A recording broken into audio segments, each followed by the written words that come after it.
நாட்களெல்லாம் நினைக்கின்றே. நல்லவரே உம்மை துதிக்கின்றேன். குறைவில்லாமல் நடத்தினீரே. தடையெல்லாம் நீராகற்றினீரே. என்னை தாழ்த்தி உம்மை உயர்த்திடுவேன். என் வாழ்வின் நாயகன் நீர். உட்கார்வோம். இந்த கால வேளையில கர்த்தரை ஆராதிக்க வந்திருக்கிற யாவருக்கும் ஆண்டவரும் இரட்சகருமாயிருக்கிற இயேசு கிறிஸ்துவின் நாமத்தில அன்பான வாழ்த்துக்களை தெரிவித்துக் கொள்கிறேன். நாம் வருஷத்தின் அருமையான துவக்கத்திலே இருக்கிறோம். மறந்து விடாதிருங்கள். அருமையான ஒரு பெரிய யுத்த களம். உலகம் முழுவதிலும் பயந்து கொண்டிருக்கிறார்கள். என்ன நடக்கும் என்று தெரியாது. ஒரு பெரிய வேர்ல்ட் வார் வரும் என்று எல்லாரும் எதிர்பார்க்கிறார்கள். எல்லாரும், ஏனென்றால் ரஷ்யாவை சுற்றிலும் நேட்டோ நாடுகளும் அமெரிக்கா தேசமும் சுற்றி கப்பலை விட்டிருக்கிறார்கள். அந்த அருமையான கடலை சுற்றிலும் ராணுவ கப்பல்கள் நிற்கிறது. எப்போ என்ன நடக்கும் தெரியாது. ஒரே அவங்களும் ரெடியா இருக்கிறாங்க வாருக்கு. லட்சக்கணக்கான ஜனங்கள் வார்ல செத்து போவாங்க. நீங்க நினைக்கிறீங்க பாண்டிச்சேரியில் இருக்கிறோம், நமக்கு ஒண்ணும் நடக்காது, அங்கதானே சாவாங்க. பெரிய பஞ்சம் இந்தியாவிலே உண்டாகும். ஆமென். பஞ்சத்தினாலே ஜனங்கள் சாவார்கள். நீங்கள் கடைசி மணி நேரத்திலே கர்த்தரை ஆராதிக்கிறீர்கள். நம்முடைய ஆண்டவர் சீக்கிரமாய் வருவார். அந்த நேரத்திலே தான் நீங்கள் கர்த்தரை ஆராதித்துக் கொண்டிருக்கிறீர்கள். தேவனுடைய பிள்ளைகளை, நீங்கள் விழிப்போடு இருக்க வேண்டும், ஆயத்தமாய் இருக்க வேண்டும், கர்த்தரை அதிகமாய் நேசிக்க வேண்டும். ஞாயிற்றுக்கிழமை கர்த்தரை ஆராதிக்கிற நாள். அதிலே உங்கள் சொந்த காரியங்களை நீங்கள் பார்த்துக் கொண்டு ஆராதனைக்கு வராத சிலரை நான் வேதனையோடு கூட பார்க்கிறேன். Praise the Lord. நீங்க நினைக்கிறது போல அல்ல. அருமையான கர்த்தருடைய பிள்ளைகளே, பட்டயம். இஸ்ரவேல் ஜனங்கள் எப்பொழுது கர்த்தரை தேடாமல் போனார்களோ, கர்த்தரை ஆராதிக்காமல் போனார்களோ, கர்த்தரை மறந்து போனார்களோ, அவருடைய வீட்டின் வாசல் வரையிலும் பட்டயம் வந்தது. அவன் வீட்டு வாசலில் பட்டயம் வந்தது. பஞ்சங்கள் உண்டாகும், கொள்ளை வியாதிகள் உண்டாகும், அருமையான இயற்கை சீற்றங்கள் உண்டாகும். நீங்கள் பாண்டிச்சேரியிலே சுகமா இருக்கிறீர்கள் நினைக்காதிருங்கள். இந்த வருஷத்துல ஏராளமான ஜனங்கள் இந்த பூமியை விட்டு போய்விடுவார்கள். கர்த்தர் உங்களை மறைவிடத்திலே வைத்திருக்கிறார். சபை என்னும் மறைவிடத்திலே, சபை என்னும் பாதுகாப்பிலே, சபைக்குள்ளே நீங்கள் இருக்கிறீர்கள். நீங்கள் தப்பிக்கொள்ள ஒரே ஒரு இடம் அதுதான். வேலைக்குள்ளே இருந்தவர்கள் பாதுகாக்கப்பட்டார்கள். வேலைக்கு வெளியே இருந்தவர்களை வெள்ளம் வாரி கொண்டு போனது. 1 சாமுவேலின் புத்தகம் 15ஆம் அதிகாரம் 22ஆம் வசனம். 1 சாமுவேலின் புத்தகம் 15ஆம் அதிகாரம். அதற்கு சாமுவேல், கர்த்தருடைய சத்தத்திற்கு கீழ்ப்படுகிறதை பார்க்கிலும் சர்வாங்க தகனங்களும் பலிகளும் கர்த்தருக்கு பிரியமாய் இருக்குமோ? பலியை பார்க்கிலும் கீழ்ப்படிதலும் ஆட்டு கடாக்களின் நிணத்தை பார்க்கிலும் செவி கொடுத்தலும் உத்தமம். கர்த்தருக்கு பிரியமாய் இருக்குமோ? அருமையான ஆண்டவருடைய பிள்ளைகளே, இதை யார் சொல்லுகிறார்கள் என்றால், சாமுவேல் சவுலை பார்த்து சொல்லுகிற ஒரு வார்த்தை. ஏன் சாமுவேல் சவுலை பார்த்து சொல்லுகிறான் என்றால், தேவனாகிய கர்த்தர் அவனை, கழுதையை தேடி போன ஒரு மனுஷனை ஆண்டவர் அழைத்து அவனை சமஸ்த இஸ்ரவேலுக்கும் ராஜாவாக மாற்றினார். ராஜாவாக மாற்றினது மாத்திரமல்ல, அவனுக்கு சில கட்டளைகளை ஆண்டவர் கொடுக்கிறார். சாமுவேல் அதை அறிவிக்கிறார். நீ யுத்த களத்திற்கு போகிறாய், அமலேக்கியர் உன்னோடு கூட யுத்தம் பண்ணும்படியாய் வருகிறார்கள். நீ யுத்த களத்துக்கு போகிறாய், ஆனால் யுத்த களத்திலே ஒன்று செய்ய வேண்டும். என்ன செய்ய வேண்டும் என்றால், 1 சாமுவேலின் புத்தகம் 15ஆம் அதிகாரம் 3ஆம் வசனத்தை வாசிக்கலாம். இப்போதும் நீ போய் அமலேக்கை மடங்கடித்து அவனுக்கு உண்டான எல்லாவற்றையும் சங்கரித்து அவன் மேல் இரக்கம் வைக்காமல் புருஷரையும் ஸ்திரீகளையும் பிள்ளைகளையும் குழந்தைகளையும் மாடுகளையும் ஆடுகளையும் ஒட்டகங்களையும் கழுதைகளையும் கொண்டு போட கடவாய் என்கிறார் என்று சொன்னான்.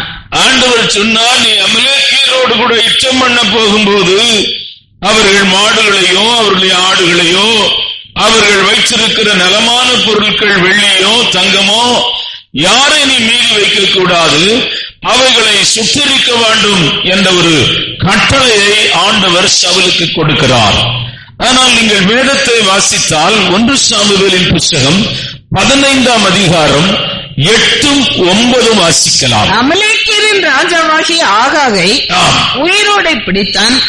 ஜனங்கள் யாவரையும் பட்டய கருக்கினாலே சங்காரம் பண்ணினான். சவுலும் ஜனங்களும் ஆகாகையும் ஆடு மாடுகளில் முதல் தரமானவைகளையும் 2ஆம் தரமானவைகளையும் ஆட்டுக்குட்டிகளையும் நலமான எல்லாவற்றையும் அழித்து போட மனதில்லாமல் தப்ப வைத்து அற்பமானவைகளும் உதவாதவைகளுமான சகல வஸ்துக்களையும் முற்றிலும் அழித்து போட்டார். நீங்கள் இங்கே பார்க்கிற சவுலுடைய கீழ்ப்படிதலை நீங்கள் பார்த்தால் பாதி கீழ்ப்படிந்தான், பாதி கீழ்ப்படியவில்லை. அற்பமானவைகளை எல்லாம் சுற்றரித்து போட்டான், அற்பமானவைகளை எல்லாம் அழித்து போட்டான், நலமானவைகளை ஒன்றையும் அவன் அழிக்கவில்லை, அவன் அதை வைத்திருந்தான். தேவனுடைய கட்டளை என்ன? அருமையான தேவனுடைய சத்தத்திற்கு அவன் கீழ்ப்படிய வேண்டும். ஆனால் அவன் மனதும் அவன் மாம்சமும் அருமையான மனிதர்கள் சொல்லுகிற வார்த்தைகளுக்கும் அவன் கீழ்ப்படிந்ததனால அவன் தேவ சத்தத்திற்கு பூரணமாய் கீழ்ப்படியாமல் போனான். சாமுவேல் பெரிய தீர்க்கதரிசி. அந்த நாட்களிலே இஸ்ரவேல் தேசத்திலே அருமையான வல்லமையான ஒரு மனுஷன், கர்த்தருடைய அபிஷேகத்தினாலே நிரம்பி இருக்கிற மனுஷன். கர்த்தருடைய ஊழியக்காரன் சொல்லுகிற வார்த்தையை கூட அவன் நிறைவேற்றவில்லை. அவனை அருமையான சாமுவேல் மறுபடியும் சந்தித்து அவனை பார்த்து சொல்லுகிற ஒரு வார்த்தை 1 சாமுவேலின் புத்தகம் 15ஆம் அதிகாரம் 10, 11, 12 வாசிக்கலாம். அப்பொழுது கர்த்தருடைய வார்த்தை சாமுவேலுக்கு உண்டாகி அவர் சொன்னது, நான் சவுலை ராஜாவாக்கினது எனக்கு மனஸ்தாபமாய் இருக்கிறது. ஆண்டவர் சொல்லுகிறார், நான் சவுலை ராஜாவாக்கினது எனக்கு மனஸ்தாபமாக இருக்கிறது. அவன் என்னை விட்டு திரும்பி என் வார்த்தைகளை நிறைவேற்றாமல் போனான். என் வார்த்தைகளை நிறைவேற்றாமல் போனான். அப்பொழுது சாமுவேல் மனம் நொந்து ராமுழுவதும் கர்த்தரை நோக்கி கூப்பிட்டான். மறுநாள் அதிகாலமே சாமுவேல் சவுலை சந்திக்க போனான். ஆண்டவர் சாமுவேலை பார்த்து சொல்லுகிறார், மகனே, நான் சவுலை ராஜாவாக்கினதற்காக என் மனம் வேதனைப்படுகிறது, என் மனம் கஷ்டப்படுகிறது என்று சொன்ன உடனே ராமுழுவதும் அவன் தூங்கவில்லை. சாமுவேல் எப்பொழுது விடியும் என்று காத்திருந்தான். விடிய காலையில் எழும்பி சவுலை அவர் சந்திக்க போகிறான். எதற்கா என்றால் கீழ்ப்படியாத ஒரு மனிதனுக்கு வருகிற சாபத்தை சொல்லும்படி போகிறான். கீழ்ப்படியாத மனிதனுக்கு மேல் வருகிற தேவ கோபாக்கினியை சொல்லும்படி போகிறான். கீழ்ப்படியாத ஒரு மனிதனின் ராஜ்யபாரம் விலகி போகிறதை குறித்து அவன் சொல்லும்படியாய் போகிறான். வாசிக்கலாம். மறுநாள் அதிகாலமே சாமுவேல் சவுலை சந்திக்க போனான். அப்பொழுது சவுல் கர்மேலுக்கு வந்து தனக்கு ஒரு ஜெயஸ்தம்பம் நாட்டி பின்பு பல இடங்களில் சென்று கில்கானுக்கு போனான் என்று சாமுவேலுக்கு அறிவிக்கப்பட்டது. சாமுவேல் சவுலிடத்தில் போனான். சவுல் அவனை நோக்கி, நீர் கர்த்தரால் ஆசீர்வதிக்கப்பட்டவர், கர்த்தருடைய வார்த்தையை நிறைவேற்றினேன் என்றான். நிறைவேற்றினானா? இல்லை. ஆனா அவன் போய் சொல்றான் பாருங்க, நான் கர்த்தருடைய வார்த்தையை நிறைவேற்றினேன் என்று சொல்லுகிறான். இவன் ராத்திரி முழுவதும் தூங்கல, இவன் இருக்கிற இடத்துக்கு போனா அவனை காணும், அவன் போயிட்டான்னு சொன்னா ஆனாலும் துரத்தி போய் எவ்வளவு சரீர களைப்போடு கூட அவன் போயிருப்பான் என்று யோசித்து பாருங்கள். அவன் போகிறான். போய் சவுலை சந்தித்த உடனே, நீ கர்த்தரால் ஆசீர்வதிக்கப்பட்டவன், அவன் சோப்பு போடுறான், நீ சொன்னதை நிறைவேற்றினேன் என்று சொன்னான். அதுக்கு அவன் ஒன்னும் மசியல. சாமுவேல் அவன் சத்தத்துக்கு ஒன்னும் மசியல. அவன் சொல்றான், நீ ராஜாதான், நீ சொல்ற வார்த்தைக்கெல்லாம் நான் ஒன்னும் இணங்கி போக மாட்டேன். வாசிக்கலாம். அதற்கு சாமுவேல், அப்படியானால் என் காதுகளில் விழுகிற ஆடுகளின் ஆடுகளின் சத்தமும் எனக்கு கேட்கிற மாடுகளின் சத்தமும் என்ன என்றான். அதற்கு சவுல், அமலேக்கியரிடத்திலிருந்து அவைகளை கொண்டு வந்தார்கள். ஜனங்கள் ஆடு மாடுகளில் நலமானவைகளை உம்முடைய தேவனாகிய கர்த்தருக்கு பலியிடும்படிக்கு. அவன் சொல்றான், ஆடு மாடெல்லாம் நான் பலி செலுத்த வந்தேங்கிறாயா. ஐயா, ஆண்டவர் என்ன சொன்னாரோ அதை அவன் செய்யவில்லை. ஆண்டவர் என்ன சொன்னாரோ கட்டளையிட்டாரோ அதை அவன் நிறைவேற்றவில்லை. ஆண்டவருடைய வார்த்தைக்கு அவன் கீழ்ப்படியவில்லை. ராஜா என்றும் ஆண்டவர் அவனை பார்க்கவில்லை. இப்பொழுது அவன் சமஸ்த இஸ்ரவேலுக்கும் அவன் ராஜாவா இருக்கிறான் என்பது ஆண்டவருக்கு தெரியும். ஆனால் ஆண்டவர் சொல்லுகிற வார்த்தை என்னவென்றால், ஆடுகளின் சத்தம் எங்கே? இந்த காரியம் மாடு விழுகிற சத்தம் போடுறதெல்லாம் என்ன ஆச்சுன்னு கேட்கிறான். அவன் சொல்றான், பலி செலுத்துவதற்காக வச்சிருக்கிறேன். தொடர்ந்து சாமுவேல் சொல்லுகிறான், வாசிக்கலாம். அப்பொழுது சாமுவேல் அந்த பேச்சை விடும், நீ பேசாதீங்கிறான். கர்த்தர் இந்த ராத்திரியிலே எனக்கு சொன்னதை உமக்கு அறிவிக்கிறேன் என்று, எனக்கு ராத்திரியிலே வந்து சொன்னதை உனக்கு அறிவிக்கிறேன் என்று சவுலோடே சொன்னான். அவன் சொல்லும் என்றான். அப்பொழுது சாமுவேல், நீர் உம்முடைய பார்வைக்கு சிறியவராய் இருந்த போது அல்லவோ இஸ்ரவேல் கோத்திரங்களுக்கு தலைவரானீர். அவர் ஆண்டவர் சொல்றாரு, சாமுவேல் சொல்றான், நீ எவ்வளவு சின்ன நிலைமையில இருந்த,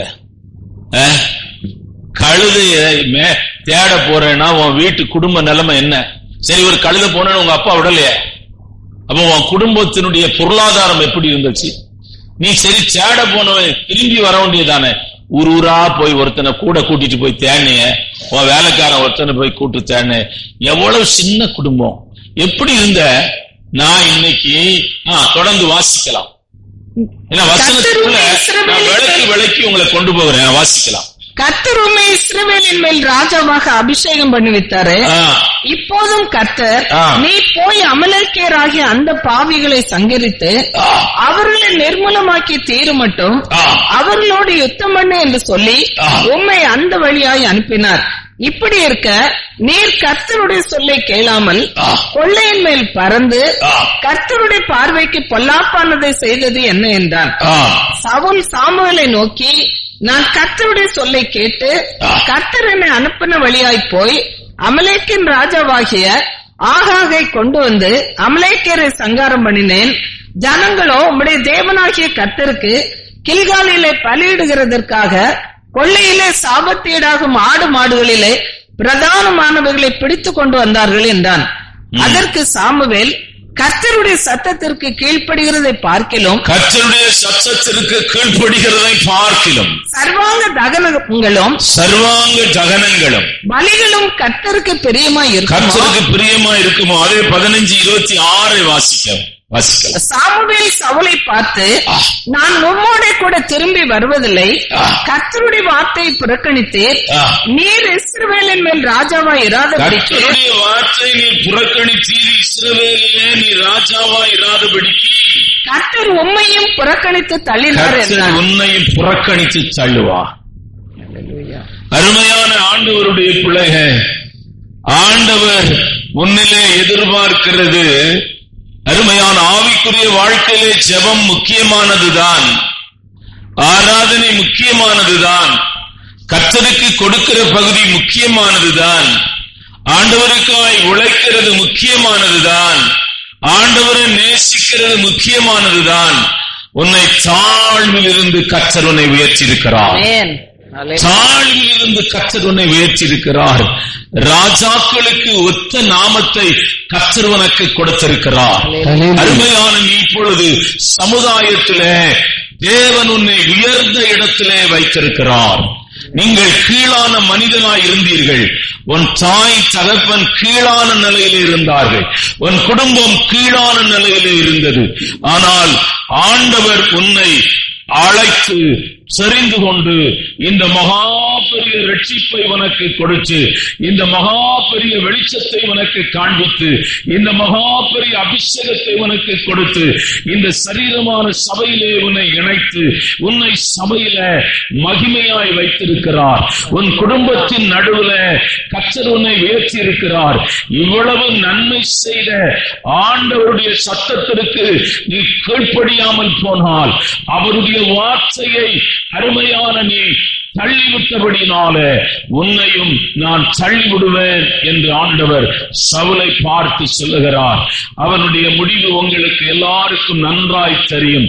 அவனுடைய முடிவை நீங்கள் பார்த்தார். யுத்த களத்துல அவனும் அவனுடைய குமாரனாகிய யோனத்தானும் ஒரே நேரத்துல பட்டயத்திலே செத்து போனார்கள்.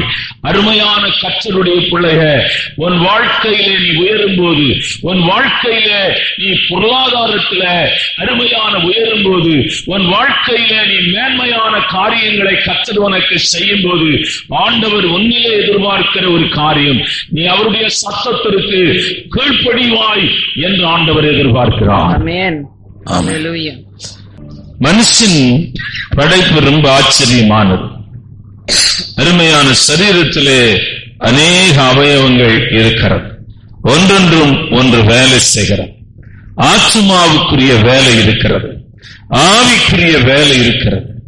என்ன மனுஷன் அருமையான சத்தத்தோடு கூட இணைந்திருக்கிற ஒரு மனுஷனாயிருக்கிறான்.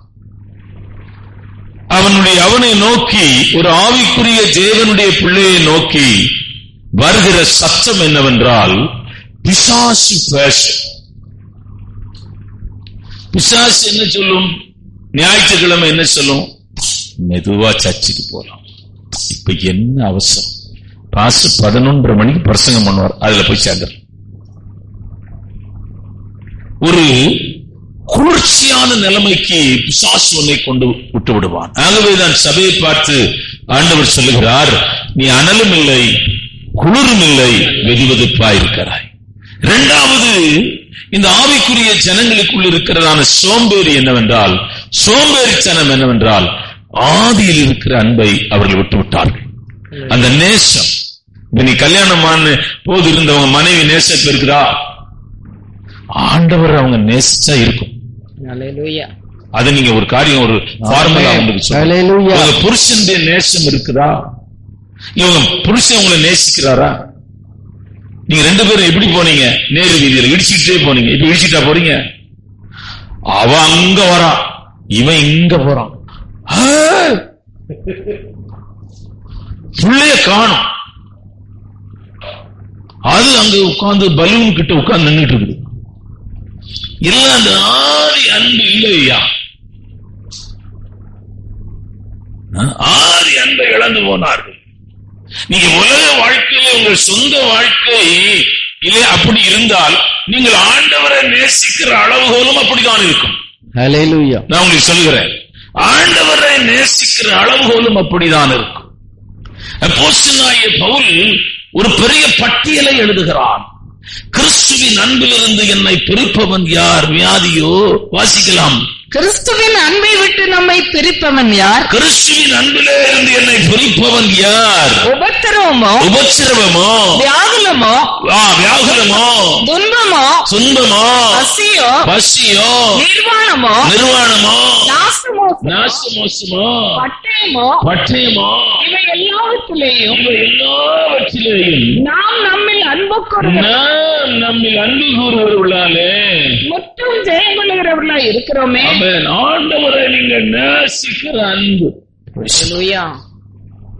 ஒருவரை ஒருவர் நீங்கள் நேசிக்கிற அளவுகோல் பெருக வேண்டும். ஒருத்தரை நேசிக்கும் போது, ஐயோ பாஸ்டர் நீங்க யாரையும் நேசிச்சிருக்கீங்களா? ஆமா நேசிக்கிறேன். பாஸ்டர் விதிவிலக்கா? நீ என்ன நினைச்சாலும் சரி, 3 கிலோமீட்டர் நடந்து போவேன். காலையில ஸ்கூலுக்கு போனோம், யூனிஃபார்ம்ல போவேன். ஒரே ஒரு சின்ன காரியம் தான் செய்வேன். அங்க போய் கை இப்படி காட்டுவேன், அவளும் கை இப்படி காட்டுவா, அவ போயிடுவோம். இதுக்காக 3 கிலோமீட்டர் நடந்து போவேன். நான் அதை நினைச்சு பாக்குறேன். அது நான் இருக்கிற ஏரியாவில இருந்து போயிட்டு திருப்பி நான் ஸ்கூலுக்கு ஓடி போனோம். நான் ரன்னிங் எல்லாம் நல்லா ஓடுவேன். நான் போகும்போது ஸ்கூல் நேரம் ஆயிரும், ஓடிக்கிட்டே இருப்பேன். இது ரொட்டீன் லைஃப். ரொம்ப நாள் தேவனுடைய பிள்ளையை நீ ஆண்டவரை எப்படி நேசிக்கிறோம்? அதே போலதான் ஆண்டவரை நான் நேசிக்கிறேன். சிவகங்கை ஒரு இடத்துல நான் இருந்தேன். மதுரைன்னு ஒரு இடம் இருக்கு சிட்டியில, KK நகர். அங்க இருந்து நான் ஆராதனைக்கு வரேன். ஐயோ, நீங்க பாத்தீங்கன்னா பஸ் இறங்கி விட்டு டைம் ஆயிரும். அந்த 9 மணிக்கு லேட்டா போனா காட் பிரசன்ஸ் என்னால ஃபீல் பண்ணவே முடியாது. அந்த இடத்துல நாங்க ஆராதிக்கிற இடத்துல காட் பிரசன்ஸ் அலபோல வந்துகிட்டே இருக்கும். அது என் மேல வந்து டச் பண்ணும். ஆனா 10 மணிக்கு போனா டச் பண்ணவே செய்யாது, டச் பண்ணவே செய்யாது. ஆனா நான் ஓடி வந்து ஆண்டவருக்கு தெரியும், வேகமா வந்து தெரியும், மூச்சு இழைக்க வந்து தெரியும். ஆனாலும் ஆண்டவர் என்னன்னே தெரியல, அன்னைக்கு என்ன டச் பண்ணவே மாட்டார். அருமையான ஆண்டவருடைய பிள்ளையே, பூமியின் சம்பவங்களை எல்லாம் நீங்கள் கேள்விப்படும் போது நீங்கள் குளிர்ந்த நிலைமையில இருந்தால் வேதம் சொல்லுகிறது, அவர்களை வெள்ளம் வந்து வாரிக்கொண்டு போக மட்டும் உணராதிருந்தார்கள். வெள்ளம் வந்து வாரி போகும்போதுதான் ஆபத்துல கருச்சாய் தேடுகிறார். சிலர் பார்த்திருக்கிறேன், ஆபத்து கஷ்டம் போராட்டம் வந்தனா கருச்சாய் தேடுகிறார். ஆண்டவர் சொல்றாரு, உன் சத்தத்துக்கு நான் செவிசாய்க்க மாட்டேன்னு சொல்றார். அப்படியே சொல்றாரு. வாசிக்கலாம், அந்த வசனத்தை வாசிங்கள. நீ ஆபத்துல கருச்சாய் தேடினாய், ஆனா நான் உன் சத்தத்தை கேட்க மாட்டேன். ஏன்னா உன்னை உயர்ந்த இடத்துல வச்சிருந்தேன், உன்னை சுகமா வச்சிருந்தேன், உன்னை மேன்மையா வச்சிருந்தேன். ஆனா அப்ப நீ என்ன தேடல, இப்ப நீ என்ன தேடுற? என் ஆலோசனையை எல்லாம் நீங்கள் தள்ளி, நீ என் ஆலோசனை எல்லாம் தள்ளி என் கடிந்து கொள்ளுதலை வெறுத்தீர்கள். என் கடிந்து கொள்ளுதலை வெறுத்து, ஆகையால் நானும் உங்கள் ஆபத்து காலத்தில் நகைத்து, நானும் உங்கள் ஆபத்து காலத்திலே நகைத்து, நீங்கள் பயப்படும் காரியம் வரும்போது, நீங்கள் பயப்படும் காலம் வரும்போது ஆகிடியம் பண்ணுவேன். நீங்கள் பயப்படும் காரியம் புசல் போல் வரும்போதும், புசல் போல வருமா?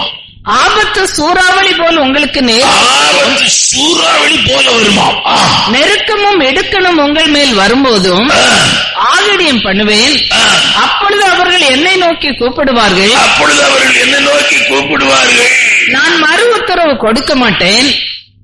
அவர்கள் அதிகாலையில் இருந்தாலும் சரி, ராத்திரி ஜபம் நைட் ஜபம் பண்ணாலும் சரி, உபாசப்பா ஜபம் பண்ணாலும் சரி, வாவான் கத்துனாலும் சரி, அந்நிய பாஷையெல்லாம் நீ பேசினாலும் சரி, நீ என் சத்தத்துக்கு நான் உனக்கு ஆலோசனை சொன்னேன், இது சரியில்லை செய்யாதே என்று சொன்னேன், இது ஒழுங்கில்லை இதை நீ செய்யாதே என்று சொன்னேன், இப்படி இருக்காதே என்று சொன்னேன். நான் எத்தனையோ முறை நான் உன்னோடு கூட பேசியிருக்கிறேன், உன்னை பின்தொடர்ந்து வந்து பேசியிருக்கிறேன். ஆனால் தேவனுடைய பாதையிலே நீ நடந்து வரவில்லை. தேவனுடைய வழியை வெறுத்தாய், தேவனுடைய ஆலோசனை அற்பமாய் எண்ணினாய், தேவனுடைய ஆலோசனை நீ காலின் கீழே மிதித்து போட்டாய், தேவனுடைய ஆலோசனை அருமையான நீ காட்டவில்லை. இப்பொழுது நீ என்னை தேடி வந்திருக்கிறாய், இப்பொழுது நீ என்னை ஆராதிக்கிறாய், இப்பொழுது சத்தமிடுகிறாய். ஸ்தோத்திரம்.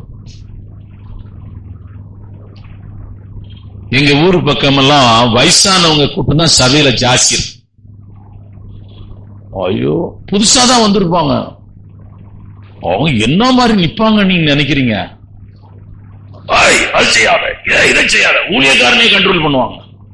அப்படி இருக்கும், இப்படி இருக்கும். வந்ததே நிப்போம். சாகும்போது சபைக்கு வந்திருக்கிற, அப்பதான் பாசு கொஞ்சம் சாவு எடுத்து போடுவார். வாலிப நாட்கள் எங்கே போனாய்? உனக்கு வாழ்க்கை வாலிப நாட்கள் ஒரு அருமையான நாட்கள், கர்த்தரை தேடுகிற நாட்கள், கர்த்தரை நேசிக்கிற நாட்கள், கர்த்தருக்காய் உழைக்கிற நாட்கள். அருமையான இயேசுவை அறியாத பகுதிகளுக்கு நீ செல்ல வேண்டும். இயேசுவை அறியாத பகுதிகளுக்கு நீ இயேசுவை அறிவிக்க வேண்டும். நீ எத்தனை கிராமங்களுக்கு போயிருக்கிறாய், எத்தனை ஆத்துமாக்களை சந்தித்திருக்கிறாய். நீ பொங்கல் விடுறதெல்லாம் ஒண்ணும் தப்பு இல்ல. உன் ரட்சிப்பு பொங்கி இருக்குதா? அல்லேலூயா. அபிஷேகம் பொங்கி இருக்குதா? ஸ்தோத்திரம். ஆராதனை பொங்கி இருக்குதா? விசுவாசம் பொங்கி இருக்குதா?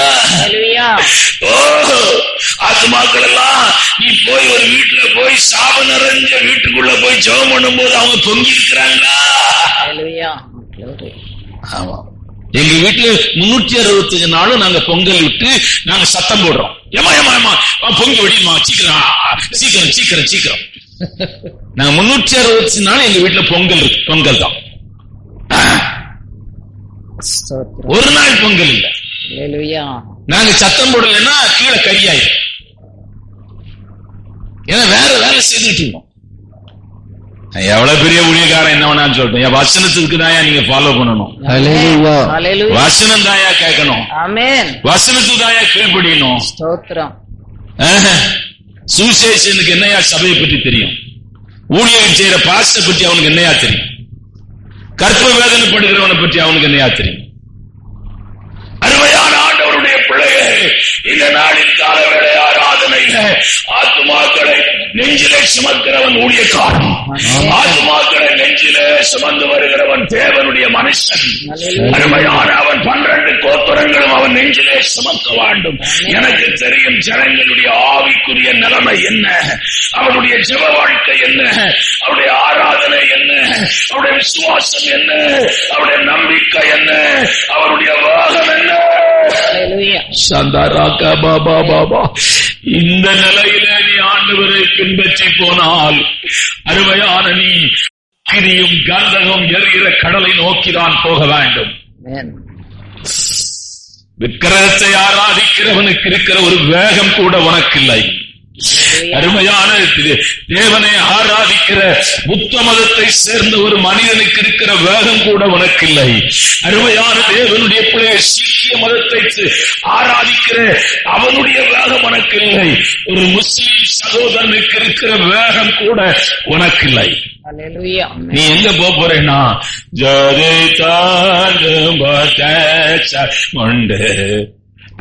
பரலோகத்தை நான் காணுவேன். இதெல்லாம் சும்மா பாட்டாதான் இருக்கும். நீ ஒன்னும் பரலோகம் போக மாட்டா. பாசு பாடும்போதே தெரியும் பரலோகத்துக்கு போக மாட்டார். ஏன்னா இப்படி பாடினா எப்படி அவன் பரலோகத்துக்கு போவான்?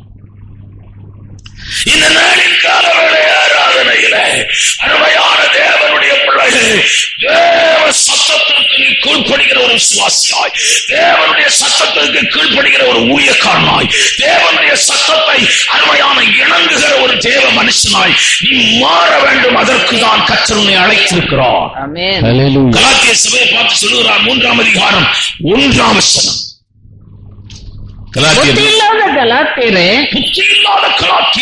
நீங்கள் சத்தியத்திற்கு கீழ்ப்படியாமற் போகத்தக்கதாக உங்களை மயக்கினவன் யார்? இயேசு கிறிஸ்து சிலுவையில் அறையப்பட்டவராக உங்கள் கண்களுக்கு முன் பிரத்யட்சமாய் உங்களுக்குள்ளே வெளிப்படுத்தப்பட்டிருந்தாரு. உங்களை மயக்கினவன் யாரையா? இந்த வசனம் தாயா. அல்லேலூயா.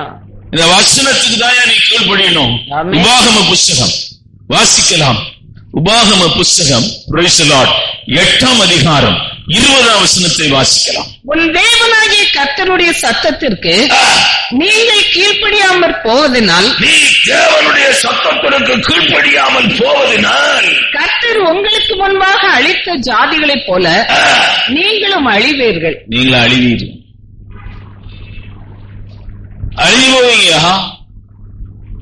ஆண்டவர் அவனை உண்டாக்கி ஏதேனிலே வைத்திருந்தார்.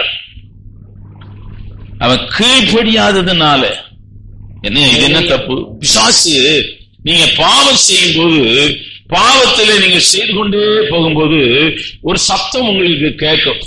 உலகத்துல செய்யாததான் நம்ம செய்யறோம். அவங்கள பார், இவங்கள பார், இவரை பார். இது ஒன்னும் பெரிய தப்பு. ஒரு பழத்தை சாப்பிட்டதையா பெரிய தப்பு? ஒரு டஜன் பழம் டெய்லி சாப்பிடுறோம், இதாயா ஒரு தப்பு? அந்த பழத்திற்குள்ளே கீழ்ப்படிதலையும் கர்த்தர் வைத்திருந்தார், கீழ்ப்படியாமையும் வைத்திருந்தார், கீழ்ப்படிதலுக்குரிய ஆசீர்வாதத்தையும் வைத்திருந்தார், கீழ்ப்படியாததுக்குள்ள சாபத்தையும் அந்த பழத்துக்குள்ளே வைத்திருந்தார். வேதமே அதுதான். அவருக்கு இந்த மாதிரி புஸ்தகம் எல்லாம் கிடையாது. ஒரே ஒரு புஸ்தகம் தான். புஸ்தகத்துல என்ன பிரிண்ட் ஆயிருந்ததுன்னா கீழ்ப்படிதல் கீழ்ப்படியாம். இந்த வசனம் மொத்தமே அதை வச்சுதான் 365 நாளும் தெய்வம் அருமையா நம்ம ஆண்டவர் தான் பாஸ்டர். அதுதான் கிரேட் பாஸ்டர். Great pastor. அவருக்கு செய்தி என்னன்னா, டெய்லி போய் அங்க என்ன செய்தி கொடுத்தாருன்னா, கீழ்ப்படியாதவனுக்கு இந்த சாபம் வரும். ஆதாமே ஏவாள், நீங்க பழத்தை சாப்பிடல, கர்த்தருடைய ஆசீர்வாதம், நீங்கள் பலுகி பெருகுவீர்கள், சந்ததி ஆசீர்வதிக்கும். ஆமென். ஸ்தோத்திரம். இன்னொரு நாள் சண்டே போய் பார்த்தா ஆளை காணும் சர்ச்சை. முதல் சர்ச்சை ஏதேன் தோன்றதெல்லாம் உருவாச்சு. 2 மெம்பர்ஸ் தான் அதுக்கு. அவரு எப்படி பிரசங்கம் பண்ணாரோ எனக்கு தெரியல. எனக்கு கொஞ்சம் கூட்டம் குறைஞ்சாலே எனக்கு மனசு உடைஞ்சிடும். வரவங்க வராம போனாலே எனக்கு மனசு ரொம்ப துக்கமா இருக்கும். அவரு எப்படி பிரசங்கம் பண்ணாரோ எனக்கு தெரியல. ஏசுநாதர் எப்படி பிரசங்கம் பண்ணாரோ எனக்கு தெரியல. மாத்தாள் மரியாள் வீட்டுல போய் அந்த அம்மா கூட நின்று மணிக்கூர் கணக்கா பிரசங்கம் பண்ணிட்டு இருக்கிறார். ஏன்னா பிரசங்கம் பண்றவங்களுக்கு தான் உங்களுக்கு தெரியும், உங்களுக்கு தெரியாது. நீங்க சிரிச்சுக்கிட்டு இருக்கிறீங்க, கை தட்டிட்டு இருப்பீங்க. பிரசங்கம் பண்றவங்களுக்கு தான் தெரியும் அந்த வேதனை பாரம். ஒரே சபையில 35 வருஷமா பாஸ்டா இருக்க முடியுமாயா? எல்லா ஆர்கனைசேஷன்லயும் அதான் வச்சுக்கிறான். 3 வருஷம் சிஎஸ்ஐல டிரான்ஸ்பர் போ, ரோமன் காத்தலிக் போ டிரான்ஸ்பர். நீங்க அங்க இனிமேல் இருந்தா உங்களுக்கு ஹார்ட் அட்டாக் வந்துடும். உங்களை நாங்க பாதுகாக்கணும். ஸ்தாபனத்துல நீங்க ஜீவனோடு கூட இருக்கணும். ஆனா அந்த சபையில இருந்தா செத்து போயிருவீங்க. அதனாலதான் டிரான்ஸ்பர் ஒண்ணு வச்சுக்கிறான். நமக்கு டிரான்ஸ்பரே கிடையாது. ஜாகிரதே இந்த சபதம். தேவனுடைய பிள்ளையா இந்த நாளில் காலவேளை ஆராதனையில glory to God, கீழ்ப்படுகிற ஒரு இருதயம் உனக்குள்ளே உண்டாவதாக, கீழ்ப்படுகிற ஒரு சிந்தை உனக்குள்ளே உண்டாவதாக, கீழ்ப்படுகிற இருதயம் உனக்குள்ளே உண்டாவதாக. சத்ருவாகிய பிசாசு குடும்பத்தை உடைக்கும்படியாய் அவன் வைத்திருக்கிற பொல்லாத ஆவி கீழ்ப்படியாது. யாராவது பசங்க கேட்கிறாங்களா? நீங்க சொல்லி பசங்க கேட்கிறாங்களா? சும்மா சொல்லிட்டு இருப்பாங்க. கல்யாணத்துல ஏமா உங்க பையன் எப்படின்னா அவனை போல தங்கமே உலகத்துல இல்லையம்மா. நீ காலேஜ்ல போய் பாரு, தங்கமா வெள்ளியான்னு தெரியும். உங்க பொண்ணு ஐயோ அது நிமிர்ந்த தலைய திருப்பி நிமிர்ந்தே பார்க்காது, குனிஞ்சேதான் இருக்கும். சபையில தான் குனிஞ்சுக்கிட்டே இருக்கும். அங்க போய் பாரு, யூனியன் தலைவர் உங்க அம்மா, யூனியனுக்கு லீடரா இருக்கு. இது எல்லாம் சும்மா ஸ்டேட்மெண்ட் எல்லாம் கர்த்தர் பார்க்கிறார். ஆண்டவர் பார்க்கிறார். வாலிபரே, உன்னை காண்கிற ஒரு தேவன் உண்டு, உன்னை பார்க்கிற ஒரு தேவன் உண்டு. வாலிபம் இப்படியே இருக்கும் என்றால் நன்றாய்தான் இருக்கும். உன் வாலிப நாட்கள் ஆண்டவரை ஏற்று. பாஸ்டர் வின்சென்ட் மரிச்சு போனார். அவருடைய சபையிலே நான் பேசினேன், பிரசங்கம் பண்ணல, சாட்சி சொன்னேன். நான் அவர் சாட்சி கேட்டேன். 14 வயசுல இயேசு ஏற்றுக்கொண்டிருக்கிறார்.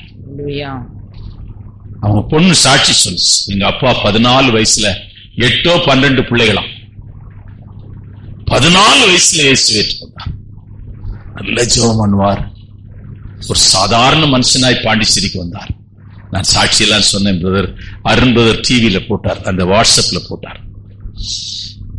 அருமையான ஆண்டவருடைய பிள்ளையே, உன் வாலிப நாட்களிலே ஆண்டவர் நீ பலமுறை உன் இருதயத்தை கடினப்படுத்தி போயிருக்கிறாய், பலமுறை மறந்து போயிருக்கிறாய்.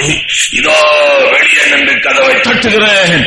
ஒருவன் என் சத்தத்தை கேட்டு கதவை திறந்தால் நான் உள்ளே பிரவேசிப்பேன். உன் வாலிபம் எனக்கு வேண்டும், உன் வாழ்க்கை எனக்கு வேண்டும்.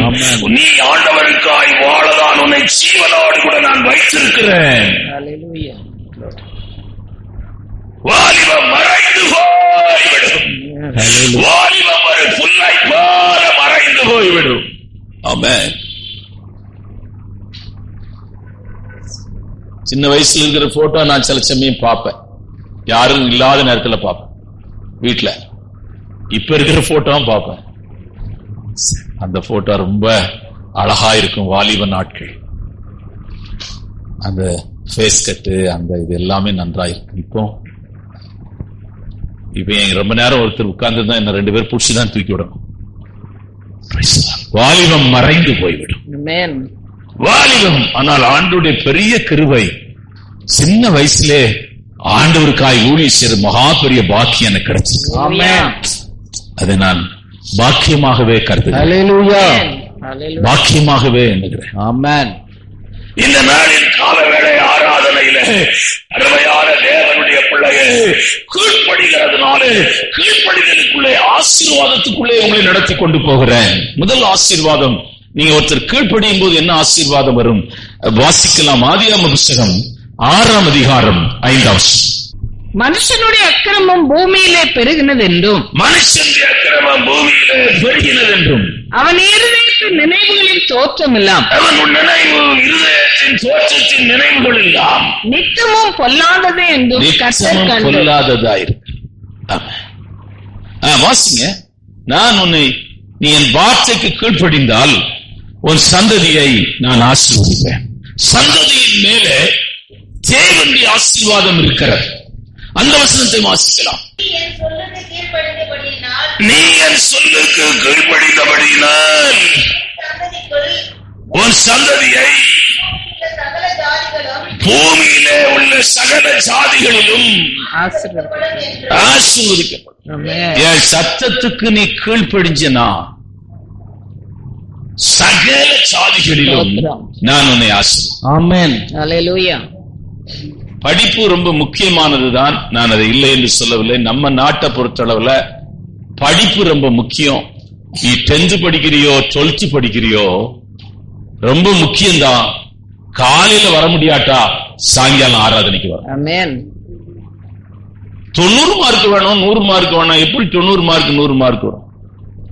அப்படியே உனக்கு நீ முயற்சியில் எடுத்தாலும் கூட +2ல கூட நிறைய மார்க் எடுத்துக்கோ. நீ பெரிய படிச்சு கூட போ, நாளைக்கு நடக்கிற நிலை என்னன்னு தெரியாது. ஆமென். நாளைக்கு என்ன நடக்கும் தெரியாதையா? ஆமென். ஆண்டவருக்கு உன் வாலிப நாட்களிலே அவரை நீ கனப்படுத்த வேண்டும். உன்னாலே முடிந்த வேலைகளை செய்ய வேண்டும். உன்னாலே முடிந்தவர்களை கர்த்தருக்காக நீ கொடுக்க வேண்டும், செய்ய வேண்டும், பாடுபட வேண்டும். அப்படி நீ செய்தால், என் சத்தத்தை நீ கேட்டு நடக்கிற ஒரு வாலிபனா இருந்தால் ஒரு சந்ததியை நான் ஆசீர்வதிப்பேன், ஒரு சந்ததியை நான் பெருக பண்ணுவேன். ஹல்லேலூயா. ஸ்தோத்திரம். ஹல்லேலூயா. இந்த ஆசீர்வாதம் லோத்து குடும்பத்துக்கு கிடையாது. ஏன்னா அவன் சத்தத்துக்கு கீழ்ப்படியில. அவன் சோதம் குமாரா பட்டணத்தை நோக்கி போயிட்டான். இந்த ஆசீர்வாதம் அருமையான நகோமி குடும்பத்துக்கு கிடையாது. இந்த ஆசீர்வாதத்தை ஆபிரகாம் சுதந்திரித்துக் கொள்வதற்கு காரணம் ஆண்டவரே சொல்லுகிறார், உன் சந்ததியை நான் ஆசீர்வதிப்பதற்கு காரணம். வேதத்தை நீங்கள் வாசித்து பாருங்கள். ஈசாக்கு விதவதைத்தான் 100 மடங்கு அவன் பலனை பெற்றுக் கொண்டான்.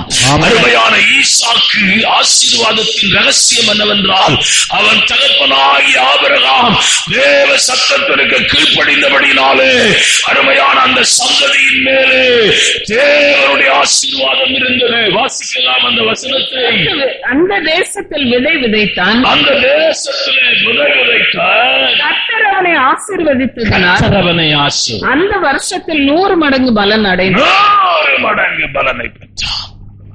கர்த்தரால் ஆசீர்வதிக்கப்பட்ட ஜனம், கர்த்தரால் ஆசீர்வதிக்கப்பட்ட ஜனம், ஆண்டவருடைய சத்தத்திற்கு கீழ்ப்படிந்து நேசிக்கிற ஜனம் தேவனால் ஆசீர்வதிக்கப்பட்டது. இஸ்ரவேல் ஜனங்கள் ரொம்ப ஆண்டவரை நேசிக்கிறார். ஹல்லேலூயா. இஸ்ரவேல் ஜனங்களை போல ஆண்டவரை நேசிக்கிற ஒரு சந்ததியை நீங்கள் பார்க்க முடியாது. எப்படி அவர்கள் ஆண்டவரை நேசித்தார்கள் என்றால், ஒரு கல்லுக்கு மேல தங்க தகட வச்சு சர்ச்சு கட்டினாங்க. எவ்வளவு பெரிய சுவத்துல அதான் அவன் சர்ச்சை உடைச்சுக்கிறாங்க. எதிரிங்க வரும்போது சர்ச்சை உடைச்சு, அவன் உடைக்குன்னா சர்ச்சை உடைக்க நோக்கம் இல்ல, அந்த தகட உருவதான் நோக்கம். அந்த தேசம் சந்தித்த துன்பங்களுக்கு அளவே இல்லை. ஹிட்லர் 50,000 அதுக்கு மேல லட்சக்கணக்கான யூதர்களை கொன்று குவித்தவன். 6 லட்சம் யூதர்களை கொன்று குவித்தவன். இந்த இனம் ஒன்று பூமியிலே இருக்கக்கூடாது என்று நினைத்தவன். அமெரிக்காவின் ஆசீர்வாதத்துக்கு காரணம் சொல்றாங்க யூதர்கள். ஜெர்மன் தேசத்தின் ஆசீர்வாதத்துக்கு காரணம் யூதர்கள் சொல்றாங்க. அதனாலதான் அவன் இந்த ஹெட்டிங் லைன்ல அவங்க பேர் வந்ததுதான் அந்த ஹிட்லருக்கு பிடிக்காம போயிட்டான். அவங்களை இந்த தேசத்தில் நீ வைக்க கூடாது. அருமையான கர்த்தருடைய பிள்ளையை இந்த கால வேளையில உன் சந்ததியின் தேவனுடைய ஆசீர்வாதம் பெருக வேண்டும். உன் சந்ததியின் தேவனுடைய ஆசீர்வாதம் நிரம்ப வேண்டும். உன் சந்ததியின் தேவனுடைய ஆசீர்வாதம் தங்க வேண்டும். அதற்கு நீ செய்ய வேண்டிய ஒரே ஒரு காரியம், அவருடைய சத்தத்துக்கு நீ கீழ்ப்படிய வேண்டும். ஆமென். ஏசாயா தீர்க்கதரிசன புஸ்தகம் 15ஆம் அதிகாரம். ஏசாயா தீர்க்கதரிசன புஸ்தகம். Glory to God. வாசிக்கலாம். 44ஆம் அதிகாரம் 3-4 வாசிக்கலாம். தாகமுள்ளவன் மேல் தண்ணீரையும் வறண்ட நிலத்தின் மேல் ஆறுகளையும் ஊற்றுவேன்.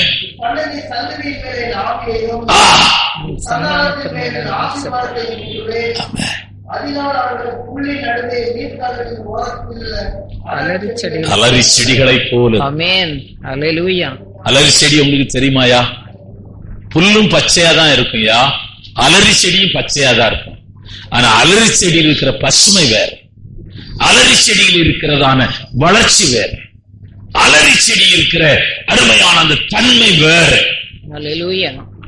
புல்லு வெயில்ல வாடி போயிருயா, அலரி செடி வாடி போகாது. தெரியுமா உங்களுக்கு?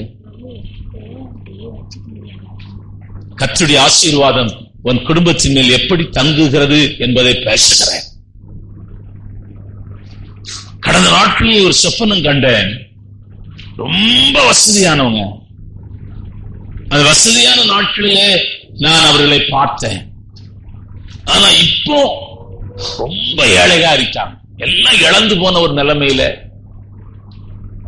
சென்னையில் இருந்தவர்கள் வேறொரு பட்டணத்திலே வந்து இருக்கிறார்கள். நான் அவர்களை சந்திக்க போகும்போது அவர்கள் தேம்பி அழுதார்கள். நாங்கள் இப்படிப்பட்ட ஒரு இடத்திற்கு வந்து விட்டோம். டக்குன்னு எழும்பிட்டேன். பைபிள் சொல்லுகிறது, சிறைச்சாலையில் இருந்து ராஜாவாக ஆளப்போகிறவனும் உண்டு. ஆமென். ராஜாவா இருந்து சிறைச்சாலைக்கு போகிறவன்.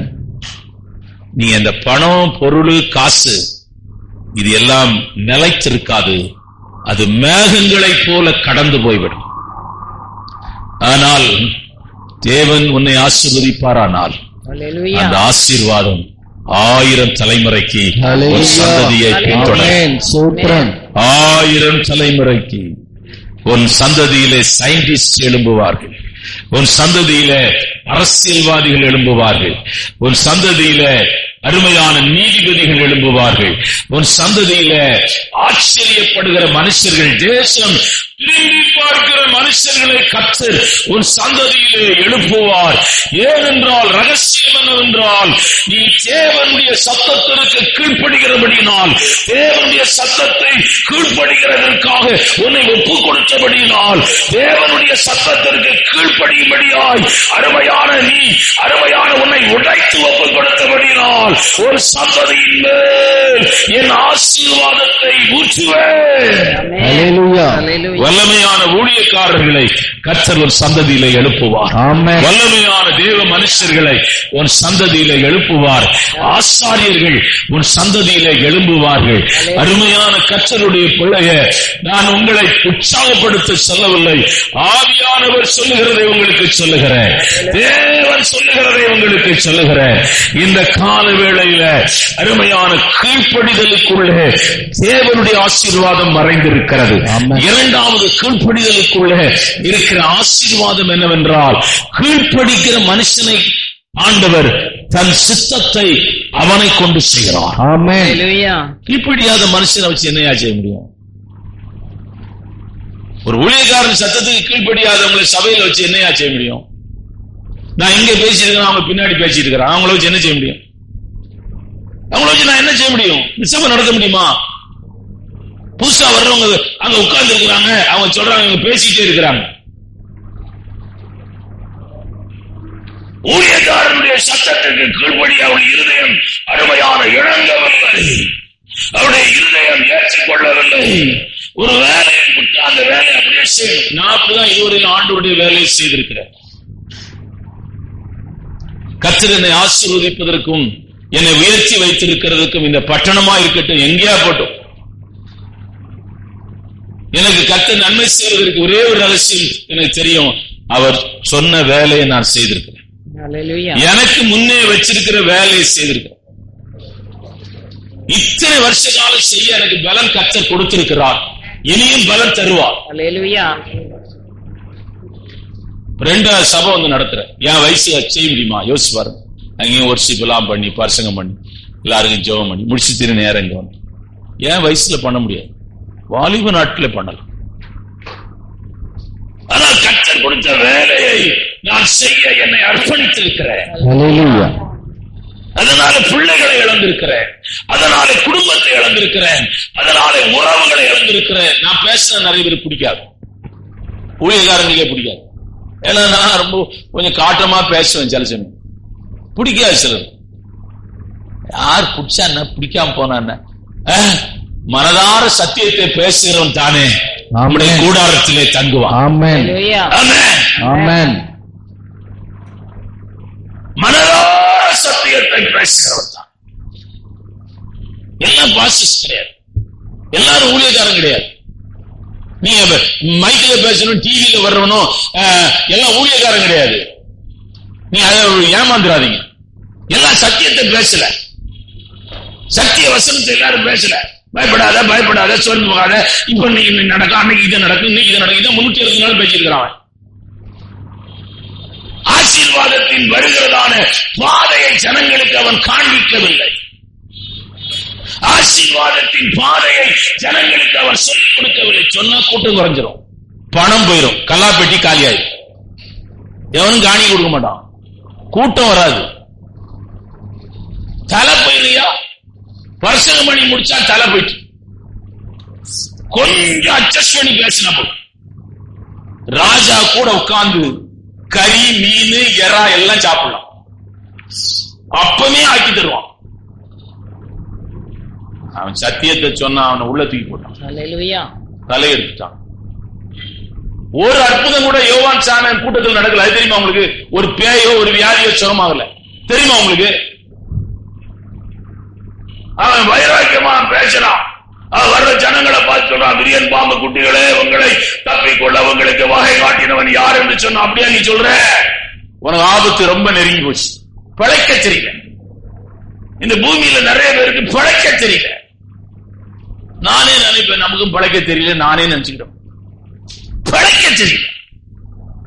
அருமையான ஆண்டவருடைய பிள்ளையே, தேவ சத்தத்திற்கு கீழ்ப்படுகிற ஊழியக்காரே, ஊழியக்காரனா இருந்தாலும் சரி, தேவ சத்தத்திற்கு கீழ்ப்படுகிற சபையா இருந்தாலும் சரி, தேவ சத்தத்திற்கு கீழ்ப்படுகிற விசுவாசிகளா இருந்தாலும் சரி, ஒன்று அவருடைய வாழ்க்கையில நடக்கும், அவர்கள் சந்ததியின் மேல் தேவனுடைய ஆசீர்வாதம் விலகாது. இரண்டாவது, அப்படிப்பட்ட மனுஷனை தான் கர்த்தர் தேடுகிறார். கீழ்ப்படுகிற ஒரு இருதயத்தை, இது சரியா பாஸ்டர், இது சரியில்லையா பாஸ்டர், நாங்க சொல்றது சரியா சரியில்லை எங்களுக்கு தெரியல, நீங்க வயசானவங்க அனுபவம் உள்ளவங்க நீங்க சொல்லுங்கன்னு கூட ஒருத்தர் யாரு கேட்கறது இல்ல. அந்த ஆள் கிடக்குறான், அவன் கடவைங்கிறான். நான் என்ன பார்த்த கடவை மாதிரியா தெரியுது? தேவனுடைய பிள்ளையே, நீ கர்த்தர் உன்னை கொண்டு உபயோகப்படுத்த வேணும்னா the empty speak. emptyனா சத்தமா இருக்கும் கேட்கறது, ஆனா சோல் டெலிவரன்ஸ் இருக்காது. பாட்டு அழகா பாக்க ஏவி ராஜன் ஒரு சினிமா பாட்டு 1-2 பாடுறாரு, இன்னும் அழகா இருக்கு. அது ஒண்ணு சோல் டெலிவரன்ஸ் பண்ணாது. சோல ஒண்ணும் அது அருமையான கேட்கறதுக்கு படுத்து அப்படி காட்டுக்கிட்டு இருக்கிறா, இப்படி காலை ஆட்டி அசைச்சு தலையெல்லாம் கொஞ்சம் அசைச்சு கேட்கலாம். ஆனால் ஆத்மாவை விடுதலையாக்காது, ஆவியை விடுதலையாக்காது. சினிமாக்காரன் எல்லாம் போய் பாட்டை கொடுத்தா அடிக்கிற கிட்டார்ல காட்ஸ் எல்லாம் போட்டு ஏகன் ரஹமான் கொண்டு கொடுத்தா அவனும் பாடுறான். சில கிறிஸ்டியன் பாட்டு அடிச்சு நொறுக்கி தள்ளுறான். அது ஒண்ணு சொல் விடுதலையாக்காது. ஒரு கிராமத்து ஊழியக்காரன், சாதாரண ஊழியக்காரன், வருவாய் தருணம் இதுவே பாடினாலும் பசுத்தாவியான கிரியை செய்வாரு, பசுத்தாவியான அசைவாருயா. அங்க ஜனங்க அழுது ஒப்பு கொடுப்பாங்கயா, அங்க கர்த்தருடைய கிரியைகளை பார்க்கலாமையா. நீ பெரிய பெரிய பர்சங்கெல்லாம் பெரிய காரியம் செய்ய நினைக்கிறீங்க, ஒன்னும் செய்யாது. நான் உங்களுக்கு பார்த்ததை சொல்றேன். இந்த உலகத்துல அதிகமா உபயோகப்படுத்தப்பட்ட டிஜே தினகரன் தான். அவரை போல கூட்டம் இதுவரையிலும் யாருக்கும் வந்ததில்லை, யாருக்குமே வந்ததில்லை. சச்சின் பிரபாகரனுக்கு வந்ததுன்னு சொன்னாங்க, அது 1-2 இடத்துல. மற்றபடி அவர் சொல்றாரு, இந்த கூட்டத்துல நான் இன்னைக்கு பிரசங்கம் பண்ணிருக்கிறேன், ஒரு 4 பேர் இயேசுவை சொந்த ரட்சகரா ஏற்றுக்கொண்டா என் கூட்டம் ஜெயிச்சுட்டு நான் நினைக்கிறேன். அப்ப அங்க வந்தவங்களா யாரு? அங்க வந்தவங்க எல்லா சபையும் சேர்ந்த ஜனம். ஆமென். ஒரு இந்துஸ் ஒரு 4 பேர் வந்து இயேசுதான் ரட்சகர்னு நான் என் காதுல கேட்டா நான் கடலூர் வந்த ஊழியம் ஜெயமாய் மாறிச்சு நினைச்சிட்டு போவேங்கிறேன். அருமையான ஆண்டவருடைய பிள்ளையே, இந்த நாளின் காலவேளையில தேவ சித்தம் செய்ய மனுஷனை கர்த்தர் அழைக்கிறார். தேவ சித்தம் செய்ய மனுஷனை தேவன் தேடுகிறார். ஒரு மனுஷனை தேடுகிற ஒருவரையும் காண. ஏன் ஆள் இல்லையா? ஆச்சாரியன் இல்லையா? தீர்க்கதரிசி இல்லையா? அருமையான அங்க ஊழியக்காரன் இல்லையா? பிரதான ஆச்சாரியன் இல்லையா? லேவியன் இல்லையா? எல்லாரும் இருக்கிறாங்க. ஒருத்தரும் கீழ்ப்படியாதவன், கீழ்ப்படுகிறவன் இல்லை. அங்கே வாசிக்கலாம். ஆதியாகமம் 7ஆம் அதிகாரம் 5ஆம் வசனம்.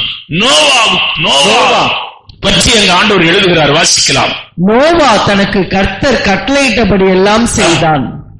நோவா கர்த்தர் என்னெல்லாம் சொன்னார். வேலை செய்யணும். எப்படி செய்யணும்? இந்த ஜன்னல் எங்க வைக்கணும், இங்க கதவு எங்க வைக்கணும், இது நீளம் என்ன, இது உயரம் என்ன, இது அகலம் என்ன, மேற்கூரை எப்படி போடணும், என்ன மரத்துல செய்யணும், இது எல்லாத்தையும் ஆண்டவர் சொல்லி கொடுத்தாரு. அதுல ஒண்ணு கூட தான் விருப்பப்படி செய்யல. ஆமென். glory. ஆமென். ஹalleluya. தான் விருப்பப்படி ஒண்ணையும் அவன் செய்யல. அதான் ஆண்டவர் சொல்றாரு, புத்தி உள்ள சிற்பாசாரியை போல. ஆமென். அஸ்திபாரம் போட்டேன். நீங்க வாசிக்கலாம். 1 கொரிந்தியர் புத்தகம் 3ஆம் அதிகாரம் 10 to 15 வரையில வாசி. எனக்கு அளிக்கப்பட்ட தேவ கிருபையின்படியே புத்தி உள்ள சிற்பாசாரியை போல அஸ்திபாரம் போட்டேன். வேறொருவன் அதன் மேல் கட்டுகிறான். அவனவன் தான் அதன் மேல் என்ன விதமாய் கட்டுகிறான் என்று பார்க்க கடவன். போடப்பட்டிருக்கிற அஸ்திபாரமாகிய இயேசு கிறிஸ்துவை அல்லாமல் வேற அஸ்திபாரத்தை போட ஒருவனாலும் கூடாது. ஒருவன் அந்த அஸ்திபாரத்தின் மேல் பொன், வெள்ளி, விலையேற பெற்ற கல், மரம், புல், வைக்கோல் ஆகிய இவைகளை கட்டினால் அவனவனுடைய வேலைப்பாடு வெளியாகும். நாளானது அதை விளங்க பண்ணும். ஏனெனில் அது அக்கினியினாலே வெளிப்படுத்தப்படும். அவனவனுடைய வேலைப்பாடு எத்தன்மை உள்ளது என்பது அக்கினியானது பரிசோதிக்கும். பரிசோதனை இருக்குது. அதன் மேல் ஒருவன் கட்டினது நிலைத்தால் அவன் கூலியை பெறுவான். ஒருவன் கட்டினது வெந்து போனால் அவன் நஷ்டமடைவான். அந்த வீட்டின் மேல் என்ன மோதிச்சு? காற்று மோதிச்சு, அலை மோதிச்சு, புயல் காற்று வீசிச்சு. அந்த வீடு கற்பாறையின் மேல் உறுதியா இருக்கிறது. அது காரணம் என்னவென்றால் தேவனுடைய வார்த்தையின்படி கட்டப்பட்ட வீடு. தேவனுடைய வார்த்தையின்படி ஒழுங்கு இருக்கிறது. அதற்கு ஒரு ஒழுங்கு இருக்கிறது. அதன்படி கட்டப்பட்ட வீடு. மணலின் மேல் கட்டப்பட்ட வீடு பார்வைக்கு அழகாயிருக்கு, கவர்ச்சியாயிருக்கு, கலரா இருக்கு. பாறையில் இருக்கிற வீடு, பாறைக்கு பாறை யாரா பார்த்து நின்று இது எவ்வளவு அழகா இருக்கிறது என்று யாரா நினைப்பாங்களா? ஒருவேளை மரம் செடி கொடி, இந்த ஊட்டி கொடைக்கானல் போனா அந்த மரம் செடி கொடிகள் அதுக்கு மேல நிக்கிறதுனால அதை பார்த்து சொல்லுவாங்க. இந்த குளிர்ந்த காலத்துல அப்படியே அந்த மேகம் இருக்கும். கொடைக்கானல் போனேன், அது ரொம்ப ஆச்சரியமா எனக்கு இருந்துச்சு. அந்த பள்ளத்தாக்கெல்லாம் போய் பார்த்தேன். அங்கதான் தற்கொலை பண்ற பள்ளத்தாக்கம். அதை பார்த்தேன். அவ்வளவு எல்லாம் அழகா இருக்கிறது. ஆனா தனி ஒரு பாறையை பார்த்து, மணல் அப்படி கிடையாது. அது அழகா இருக்கும். ஆனால் மழை வந்தால் கரைந்து போகும். அது அழகா இருக்கும். காற்று வந்தால் அருமையான அது அருமை இல்லாமல் போகும். தேவனுடைய பிள்ளைகளை, சத்தியத்திலே கட்டப்பட்டிருந்தால், சத்தியத்திலே உறுதியா இருந்தால், அருமையான வசனத்துக்கு கீழ்ப்படிந்து உன் ஆவிக்குரிய வாழ்க்கை கட்டினால், அருமையான என்ன காற்று வீசினாலும் என்ன புயல் வந்தாலும் நீ விலக மாட்டாய். உன் அஸ்திவாரம் பாறையாயிருக்கிற தேவனுடைய வார்த்தையில். சிலர் புல்லின் மேல கட்டியிருக்கிறார், வைக்கோலின் மேல கட்டியிருக்கிறார், சிலர் மரத்தின் மேல கட்டியிருக்கிறாங்க. அக்கினி சோதிக்கப்படும் போது மரம் என்ன பண்ணும்? எரிஞ்சு போகும். புல் எரிஞ்சு போகும், வைக்கோல் எரிஞ்சு போகும். ஆனால் வெள்ளியின் மேலேயோ, அருமையான தங்கத்தின் மேலேயோ, அருமையான இரும்பின் மேலேயோ, பாறையின் மேலேயோ கட்டப்படுகிற வீடு அருமையான தீ எரிய எரிய எரிய இந்த பொன்னின் மேல் பட பட பட அது என்னாகும் என்றால் இன்னும் அழகாக மாறிக்கொண்டிருக்கும். அதனுடைய நிறம் மாறும், அதனுடைய தன்மை மாறும். அருமையான வெள்ளியின் மேல் அருமையான பட பட பட இந்த அக்கினி பட பட பட அது நிறங்கள் மாறும், அதனுடைய விலை மாறும். உபத்திரவப்பட்டது நல்லது, அதனால உடைய பிரமாணங்களை. ஆமென். ஆண்டவருக்கு மனுஷன் தேவையா? ஊழியம் செய்யற மனுஷருங்க தேவையா? திறப்பில் நின்று செவிக்க மனுஷருங்க தேவையா? ஐயா, அவரை உயர்த்த மனுஷன் தேவையா? அவருடைய இருதய மங்களாய்த்து தேடுகிறது, இந்த சபையிலே தேடுகிறது. கர்த்தர் கீழ்ப்படுகிற ஒரு இருதயம் இருந்தால் அந்த நாட்கள், ஆனா உலகத்தையே அசைச்சிருக்கிறார். நீங்க ஜஸ்டின் பிரபாகரன் சொன்னா அவர் சாதாரண மனுஷன் கிடையாது. 6 மணி நேரம் மூச்சு விடாம பேசுவார். 6 hours 8 hours வொர்ஷிப் பண்ணி பேசுவார். இயேசு மறுபடியும் வருவான்னு சொல்லி ஆதாரத்தை சொல்லிட்டே இருப்பார், மூச்சு விடாம சொல்லிட்டு இருப்பார். கர்த்தர் தேடுகிறார். ஆமென். ஹல்லேலூயா. ஆண்டவர் தேடுகிற மனுஷனாய் நீ மாறும்படி, ஆண்டவர் தேடுகிற மனுஷனாய் கர்த்தரனை உருவாக்க விரும்புகிறார். ஆண்டவருக்காய் வேலை செய்யும்படியாய் கர்த்தர் உன்னை மாற்ற விரும்புகிறார். ஒன்றுதான் கர்த்தர் எதிர்பார்க்கிறார். உன்னிடத்திலே எதிர்பார்க்கிற ஒன்று, அவர் சத்தத்துக்கு நீ கீழ்ப்படிந்தால் அந்த திட்டத்திலே நீ செயல்படுவாய், அந்த திட்டத்திலே நீ ஒரு மனிதனாய் இருப்பாய். டாக்டர் பில்ஹரம் பற்றி அவருடைய ஹிஸ்டரியை நான் படிக்கும்போது அவர் திருமணத்தையே தள்ளி போட்டாராம். ஏன்னா அவர் ஒரு ஹில்ஸ் ஏரியாவை தெரிஞ்சு கொண்டு ஊழியம் செய்திருந்தார். அந்த நாட்கள் மேரேஜ் பிக்ஸ் பண்ணிட்டான். வெள்ளக்காரங்களா தனியா வாழ்றது அவங்க ரொம்ப கஷ்டம். தனியான ஆட்களே பார்க்க முடியாது. இப்ப கல்யாணம் ஆகாத ஒரு உபதேசத்தெல்லாம் அவன் ஏற்றுக்கொள்ளவே மாட்டான். வெள்ளக்காரங்க அவர் சொல்றாரு, நான் 2 years தள்ளி விட்டேன். அவட்ட நான் அதிகமா பேச மாட்டேன், போன் பண்ண மாட்டேன், அதிகமா நான் அவளோடு தொடர்பு கொள்ள மாட்டேன். பிக்ஸ் பண்ணிட்டாங்க, ஆனாலும் பேச மாட்டேன். ஏன்னா அவ இந்த இடத்துக்கு வந்தா என்ன கல்யாணம் பண்ண மாட்டான். இந்த இடம் கஷ்டமான இடம், பாடு நிறைஞ்ச இடம், போராட்டமான இடம்.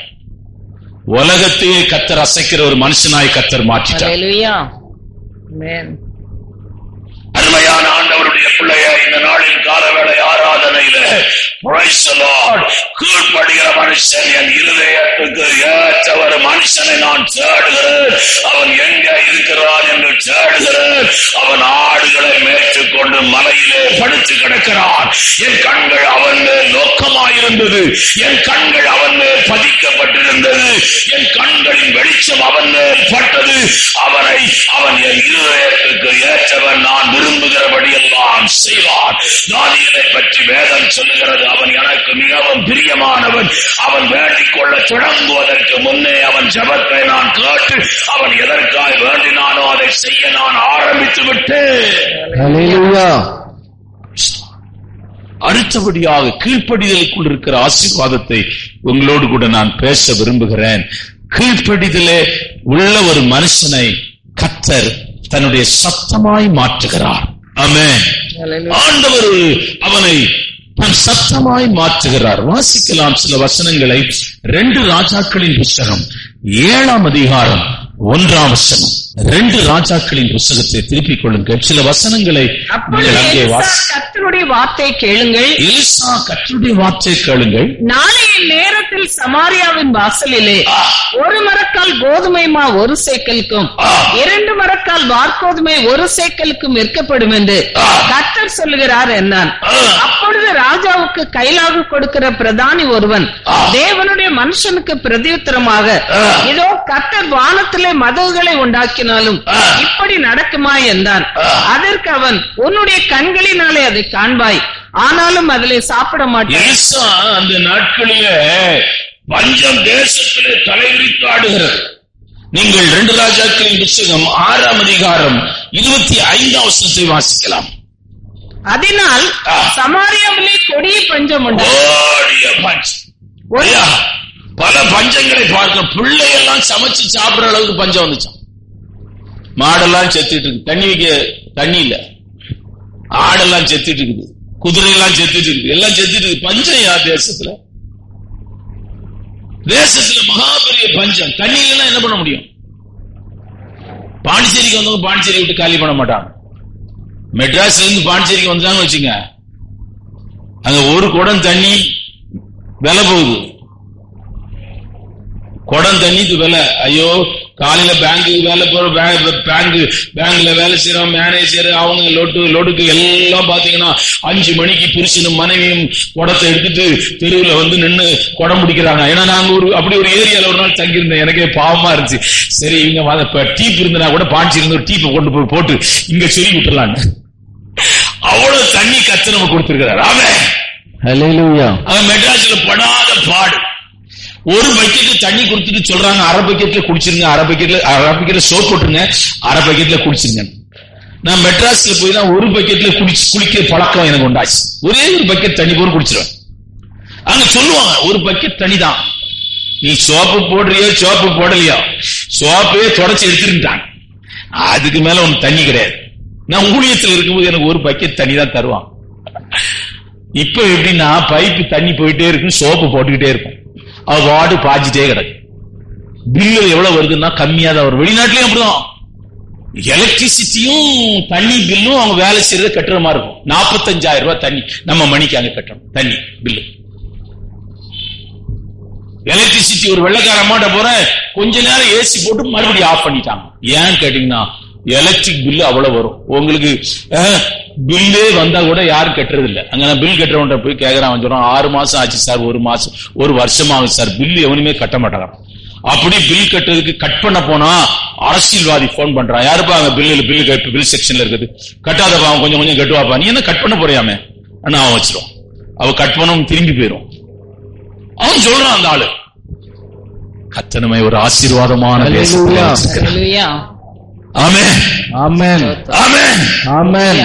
கத்தனமை ஆசீர்வாதமான தேசத்திலே வச்சிருக்கிறார். நன்மையை அனுபவிக்கிற தேசத்திலே வச்சிருக்கிறார். அப்பா அம்மா நமக்கு ரொம்ப கிரேஸ், மனைவி ரொம்ப கிரேஸ். ஏன்னா நீங்க ஹோட்டல்ல சாப்பிட்டீங்கன்னா வாழ்க்கையை வெறுத்துருவீங்க. அது மெட்ராஸ் ஹோட்டல்ல போய் சாப்பிட்டு பாருங்க, மஞ்சள் சோறு, தக்காளி சோறு, லெமன் சோறு, புளி சோறு, எல்லா சோறும் எல்லாம். என்னடா மஞ்சள் சோறு, நான் போய் பார்த்தா மஞ்சள லேசா உள்ள போட்டு அப்படியே கிண்டி வச்சிருக்கோம். மனுஷன் சாப்பிட மாட்டான். நம்ம வீட்டுல மெட்ராஸ்ல இப்ப நம்ம ஆளுங்களாம் அங்க இருக்கிறாங்க, அங்க போய் சாப்பிடும் போது வீட்டை நினைச்சுதான் சாப்பிடுவாங்க. ஐயோ வீட்டுல என்ன மாதிரி இருந்தது சாம்பார், இங்க மனுஷனே சாப்பிட முடியாது சாம்பார். 2 நாள் 3 நாளா உள்ள வச்சு கொதிக்க வச்சு ஊத்துறான். இடையில நியூஸ் கேட்டேன், நாய் தான் கறியா போட்டான், புடிச்சான். அவங்க சொன்னாங்க மெட்ராஸ்ல எங்கேயும் கறி சாப்பிடாதீங்க, அப்படி நீங்க சாப்பிடா நாயை சாப்பிடணும் ஆசை இருந்தா சாப்பிடுங்க. உண்மையா? கர்த்தர் நம்மை நன்றான ஒரு தேசத்திலே வச்சிருக்கிறார். நல்ல குடும்பத்திலே வச்சிருக்கிறார். நல்ல சபையிலே கர்த்தர் வச்சிருக்கிறார். நல்ல ஊழியக்காரனை கர்த்தர், நல்ல குடும்பத்தை கர்த்தர், நல்ல பிள்ளைகளை கர்த்தர், நல்ல குடும்பத்தை கர்த்தர். உனக்கு ஒரு குறைவு வைக்கிறார். ஆண்டவர் சொல்ற வார்த்தையை சொல்றான். எலிசா பஞ்சமா இருக்கிற கீழ்ப்படுகிறவர்களுக்குள்ளே கர்த்தர் தன் வார்த்தையை வைக்கிறார். நீங்க நம்ம பேசுறது சில சமயம் வியாதியா இருக்கிறாங்க, ஏன்னாங்க நிறைய டாக்டர்ஸ் இருக்கிறீங்க, உங்க ரிப்போர்ட்லாம் என்ன சொல்லும், இவன் செத்து போவான்னு சொல்லும். ஆனா இந்த பைபிள் நம்ம படிச்சுட்டு அவனை சந்திக்க போனா நம்ம என்ன சொல்றோம், ஊழியக்கார பயப்படாத, கர்த்தர் விடுதலையாக்குவார், சுகமாக்குவார். நம்ம ஊசி போடல, மருந்து கொடுக்கல, அவனை பெட்ல அட்மிட் பண்ணல, ஒண்ணுமே செய்யல. 4 வார்த்தை சொல்றையா. இந்த வார்த்தை என்ன வார்த்தைனா, தேவன் அவனுக்கு சொன்ன வார்த்தை. இது தேவனுடைய வார்த்தை. ஆமென். அவனால விசுவாசிக்க முடியாது. அதனால அவங்களுக்கு ஹீலிங்ஸ் கிடைக்கும். நம்ம சொல்றது யாரா கேட்பாங்களா? நான் பேசிட்டே இருக்கிறேன், ஒருத்தன் கை வச்சு தள்ளுறான், டாக்டர் பெரிய டாக்டர் வர்றாருன்னு என்ன தள்ளி விடுறான். நான் அப்படியே வெளியே வண்டி எடுத்து ஸ்டார்ட் பண்ணி வந்தேன். மருந்து என்ன சொல்லுது, வியாதி என்ன சொல்லுது, அருமையான மருத்துவம் என்ன சொல்லுது, பாஸ் என்ன சொல்லுது, எவனுமே கேட்கறது. விசுவாசியே கேட்க மாட்டாங்க. விசுவாசி யாரும் கேட்க மாட்டாங்க. அவருடைய தழும்புகளினால் நீங்கள் குணமாக பைபிள் சொல்லுங்க. அவருடைய ரத்தம் உங்களை சுகமாக்குகிற ரத்தம். நீ விசுவாசிக்க வேண்டும், விசுவாசிக்க வேண்டும். இயேசு எனக்கு சுகம் கொடுப்பா, இயேசு என்னை விடுதலையாக்குவா, இந்த சாப கட்டில் என்னை விடுதலையாக்குவா. ஏழ்மையான நிலைமையில இருந்து எத்தனையோ பேர் கர்த்தரால் உயர்த்தப்பட்டிருக்கிறான். ஒரு வருமானம் கிடையாது வீட்டுல. ஆனா நீங்க சொல்லணும், இயேசு என்னை ஆசீர்வதிப்பார், இயேசு என்னை உயர்த்துவார், இயேசு எனக்கு நன்மை செய்வார். ஆமென்.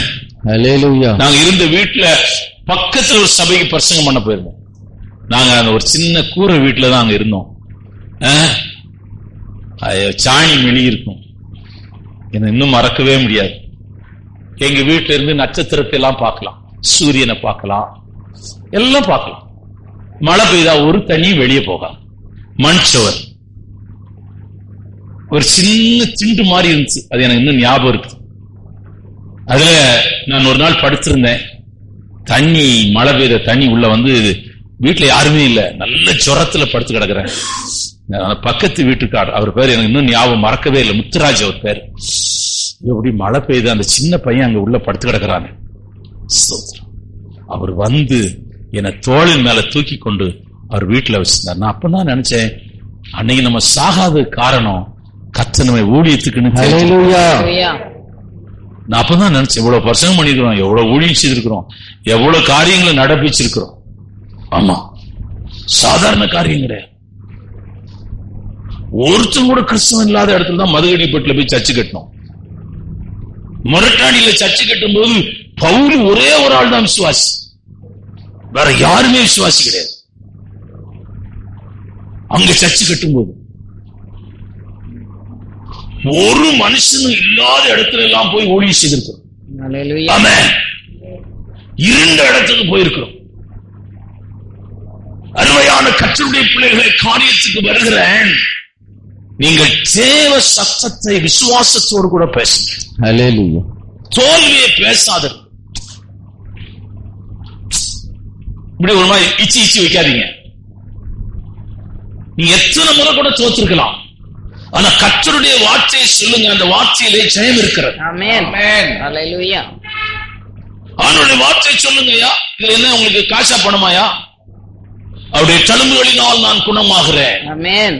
ஹல்லேலூயா. வாட்டம் முடிஞ்சு இவனை எடுக்கணும்னா மரணத்துக்கு எதுவான வியாதி, அது எந்த ட்ரீட்மெண்ட்லயும் சுகமாகாது, நீ பரலோகத்துக்கு போயிடணும். 2 தீர்க்கதரிசியில ஒருத்தனை ரதத்துல எடுத்தார், இன்னொருத்தனுக்கு மரணத்துக்கு எதுவான வியாதிகள் எடுத்தார். ஆமென். ஹல்லேலூயா. அந்த வார்த்தை என்ன ரொம்ப டச் பண்ணிச்சு. சில வியாதியில் எடுத்துறாரு. 2 பேரும் பவர்ஃபுல் ப்ராப்பர்ட்டி. எலிசா பெரிய ஆளு, எலியா பெருசாலும் சொல்ல முடியாது. எலியாவை காட்டி எலிசா தான் பெரிய பெரிய காரியம் செய்யறான். ஆமென். அவன் மேலதான் இரட்டச்சனையான அபிஷேகம் இருக்குது. அவன் வியாதியில செத்து போனான். அவன் ரதத்தில் எடுத்துக் கொள்ளப்பட்டான். நீங்க அதெல்லாம் யோசிக்காதீங்க. நீங்க நல்லதா பேசுங்கயா, வசனத்தையே பேசுங்கயா, வசனத்தை சொல்லுங்கயா, விசுவாசத்தை சொல்லுங்க. ஜபம், உங்க ஜபத்தை பக்கத்துல ஒருத்தன் கேட்டு ஹீல் ஆகுங்க. ஜபம் பவர்ஃபுல் பிரேயரா இருக்கும். ஹல்லேலூயா. எதிர்பார்த்து எழுப்புதலுக்காக நம்ம ஜெபம் பண்ணிட்டு இருக்கிறோம். நம்ம சபையில எழுப்புதலுக்காக ஜெபம் பண்ணிட்டே இருக்கோம். பார்த்தா ஃபுல்லா ஜெபம் பண்ணிட்டு இருக்கும்போது ஒரு கொசு நல்லா கடிச்சிடும். இப்படி ஒரு அடி அடிப்பேன், ஜெபம் போயிடும். அப்புறம் இப்படி திரும்பி பாப்பா காட்சி, மறுபடியும் எழுப்புதலுக்காக ஜெபம் பண்ணிட்டு இருக்கேன். சோத்துறது இதெல்லாம் நான் உங்களுக்கு பிராக்டிக்கலா சொல்றேன். ஆனா ஒண்ணு மாத்திரம் தெரியும், கர்த்தர் நம்முடைய தேசத்தை நமக்கு தருவார். ஆமென். ஹல்லேலூயா. கர்த்தர் பட்டணங்களை தருவார். ஆமென். கர்த்தர் ஜனங்களை தருவார். ஸ்தோத்திரம். கர்த்தர் தேசத்தை தருவார். ஹல்லேலூயா. கர்த்தர் குடும்பங்களை தருவார். ஆமென். பாலேலிச்சோ இப்படிதான் பேசிட்டே இருப்பாராம். அவங்க ஊழி எங்க ஆரம்பிச்சு தெரியுமா? ஒரு காலியான மனையில யாராவது காலியா மனை இருந்தனா அவங்ககிட்ட போய் கேட்பாங்களா, சார் ஒரு 2 மணி நேரம் இந்த கூடாரத்தை போட்டிருக்கிறோம் சார், நாங்க ஜெபம் பண்ணுவோங்க சார், அப்புறம் முடிச்சு 1 மணிக்கெல்லாம் நாங்க கட்டிடுவோம். அதே போல வந்து போடுவாங்களாம், ஆராதனை நடக்கும். யாரு விசுவாசி? மனைவி, மாமியாரு, பிள்ளைங்க. வேற யாரு கூடாரத்துக்குள்ள எவன் போவான்? கோராவன் கூடாரம் எப்படி இருக்கும்? அவன் ஒரு பாட்டு பாடுவாரு, மாமியாருக்கு பிரசங்கம், மனைவிக்கு பிரசங்கம். நீங்க இவங்க 2 பேருக்கு பிரசங்கமே பண்ண முடியாது, ரொம்ப கஷ்டம். மனைவிக்கு பிரசங்கம் பண்றது ரொம்ப கஷ்டம், மாமியாருக்கு பிரசங்கம் பண்ண இன்னுமே கஷ்டம். ஆனா பிரசங்கம்லாம் முடிச்சு கோட்டை எல்லாம் கட்டிட்டு போவார்.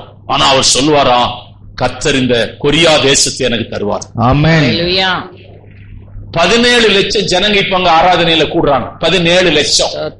பாண்டிச்சேரி பாப்புலேஷன் கூட அவ்வளவு கிடையாது. நைட் ஃபுல் ஆராதனை நடந்துட்டு இருக்கும். ஒரு சர்வீஸுக்கு 1 லட்சம் பேர் கூடுறாங்க. 1 லட்சம். எங்க இவருடைய ஊழிய ஆரம்பிச்சுன்னா விசுவாசத்துல ஆரம்பிச்சு விசுவாசத்துல முடியுது. ஆமென். நீ ஆண்டவருடைய வார்த்தையை சொல்லுங்கயா. பாலேகிச்சோக்கு மாத்திரம் தேவன் அல்ல, நம்முடைய சபைக்கும் அவர் தேவன். பில்லிகிராமுக்கு மாத்திரம் தேவன் அல்ல, அவர் நமக்கும் தேவன். அருமையான பெனிகேன் மாத்திரம் தேவன் அல்ல. பெனிகேனை பார்த்துக்கிறீங்களா? பெனிகேன் சர்வீஸ் கேட்டுக்கிறீங்களா? பெனிகேனுக்கு மாத்திரம் தேவன் அல்ல, அவர் நமக்கும் தேவன். நான் அப்படித்தான் விசுவாசிக்கிறேன். வெள்ளக்காரங்களுக்கு மாத்திர நீ தேவன் அல்ல, இந்தியனா இருக்கிற எனக்கும் நீ தேவனா இருக்கிறீர். இன்றைக்கு ஒருவேளை சின்ன சபையா இருக்கலாம், இன்றைக்கு ஒருவேளை சின்ன ஊழியமா இருக்கலாம், ஆனால் நான் ஆராதிக்கிற தேவன் மகா பெரியவர். உலகத்தில் இருப்பவரிலும் அவர் உங்களிலே இருக்கிறவர் பெரியவர். இவன் வந்து சொல்றான், ஒருத்த பிரதானி வந்து சொல்றான், பைத்தியமா அவனுக்கு பிடிச்சுக்குது, பைத்தியமா பிடிச்சுக்குது, வானத்தின் மதகுகள் திறந்தாலும் இப்படி நடக்குமான்னு கேட்டான். அவனுக்கு ப்ராபசி விடுற, நீ காண்பாய், ஆனா சாப்பிட மாட்டாய், நீ செத்து போவ. தேவனுடைய வார்த்தை நான் வந்து ஊழியக்காரன் சொல்றேன், நீ கேட்க மாட்டேன்னு சொல்றல, எதிர்த்து நிக்கிறல, கீழ்ப்படியாம இருக்கிறல, கீழ்ப்படிக்கிற இறுதி உனக்குள்ள இல்லல, நீ சாவ போ. வாசிக்கலாம் வசனத்தை. 2 ராஜாக்களின் புத்தகம் 7ஆம் அதிகாரம் 19-20 வாசிங்க.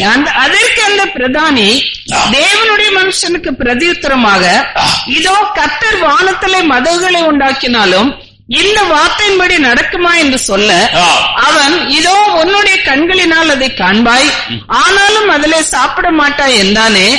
அந்த பிரகாரமாகத்தானே அவனுக்கு நடந்தது. ஒளிமுக வாசலிலே ஜனங்கள் அவனை நெருங்கி மிதித்ததினாலே அவன் செத்து போனான். தேவ வார்த்தை நடக்கும். அடுத்தது நான் பேசி முடிக்கிறேன். கீழ்ப்படிதலுக்குள் இருக்கிற ஆசீர்வாதத்துக்கு நேரே உங்களை கொண்டு போகிறேன். கீழ்ப்படுகிற ஆசீர்வாதத்துக்கு நேராக உங்களை நடத்துகிறேன். கீழ்ப்படுகிற ஒரு மனுஷன் தேவ சத்தத்துக்கு அவன் தேவ பிரசன்னத்திலே இருக்கிறான், தேவனுடைய மகிமையிலே இருக்கிறான். தேவனுடைய பிரசன்னத்தை அவன் அனுபவிக்க முடியும். அருமையான தேவ சத்தத்தை அவன் அடையாளம் கண்டுகொள்ள முடியும். அவன் தேவனுடைய நடத்துதலை அவன் காண முடியும். தேவனுடைய மகிமைக்குள்ளே அவன் தங்கி இருக்கிறான். இந்த அனுபவம் தான் ஆதாம் ஏவாளுக்குள்ளே இருந்தது. ஆண்டவரே வரும்போது அந்த இடத்துல எவ்வளவு மகிமை இருக்கும் யோசிச்சு பாருங்க. ஆண்டவர் வந்து இறங்கும் போது அந்த மகிமையின் பிரசன்னம் அந்த ஏதேன் தோட்டத்துக்குள்ளே இருந்தது. அவங்க அந்த பிரசன்னத்திலே இருந்தார்கள், தேவ சாயலிலே இருந்தார்கள், தேவன் ஆசீர்வதிக்கப்பட்ட ஏதேனிலே இருந்தார்கள். ஆனா கீழ்ப்படியாத போது எல்லாத்தையும் இழந்துட்டாங்க. நீ கீழ்ப்படியாது போனீங்கன்னா உங்க மேல ரட்சிப்பு இருக்காது. நீங்க நினைச்சுக்கிறீங்க நம்ம ரட்சிக்கப்பட்டிருக்கிறோம், ரட்சிப்பை இழந்து போயிரும். ரத்தினபால் அசம்பிளிஸ் ஆஃப் காடுடைய தலைமை போதகர் பேசுறார். நிறைய பேர் இங்க ரட்சிக்கவே படலைங்கிறார். சபையில பட்டாங்க, இப்ப இல்ல, இந்த ரட்சிப்பே இல்லைங்கிறார். எனக்கு ஆச்சரியமா போச்சு. ஏன்னா ஒரு ஆவிக்குரிய சபையில பேசுறாரு அவர். அநேகர் அபிஷேகத்தை இழந்து போயிட்டாங்க, ரட்சிப்பை இழந்து போயிட்டாங்க. ஏதோ சபையில வந்து 4 பாஷை அந்நிய பாஷை பேசுவாங்க பாருங்க, துவங்கும் போது அவங்க பெற்றாங்கல்ல அதை பேசிட்டு இருக்கிறாங்க. இப்ப அந்த அபிஷேகம் எல்லாம் இல்ல, இப்ப அந்த ரட்சிப்பு இல்ல, இப்ப அந்த கிருபை இல்ல, இப்ப அந்த விடுதலை இல்ல, இப்ப அந்த அழைப்பு இல்ல, இப்ப அந்த தரிசனம் இல்ல, இப்ப அந்த சொப்பனை இல்ல, இப்ப அந்த வேலை இல்ல. தேவ பிரசன்னத்தை குறித்த மானானது நீரோடைகளை வாஞ்சித்து கதறுவது போல அந்த ஆத்துமா இப்பொழுது கதறவில்லை. அந்த ஆத்துமா இப்போ எந்த உலகத்தை விட்டானோ, எந்த உலகத்தை அவர்கள் விட்டார்களோ அந்த உலகத்தை மறுபடியும் பற்றி கொண்டது.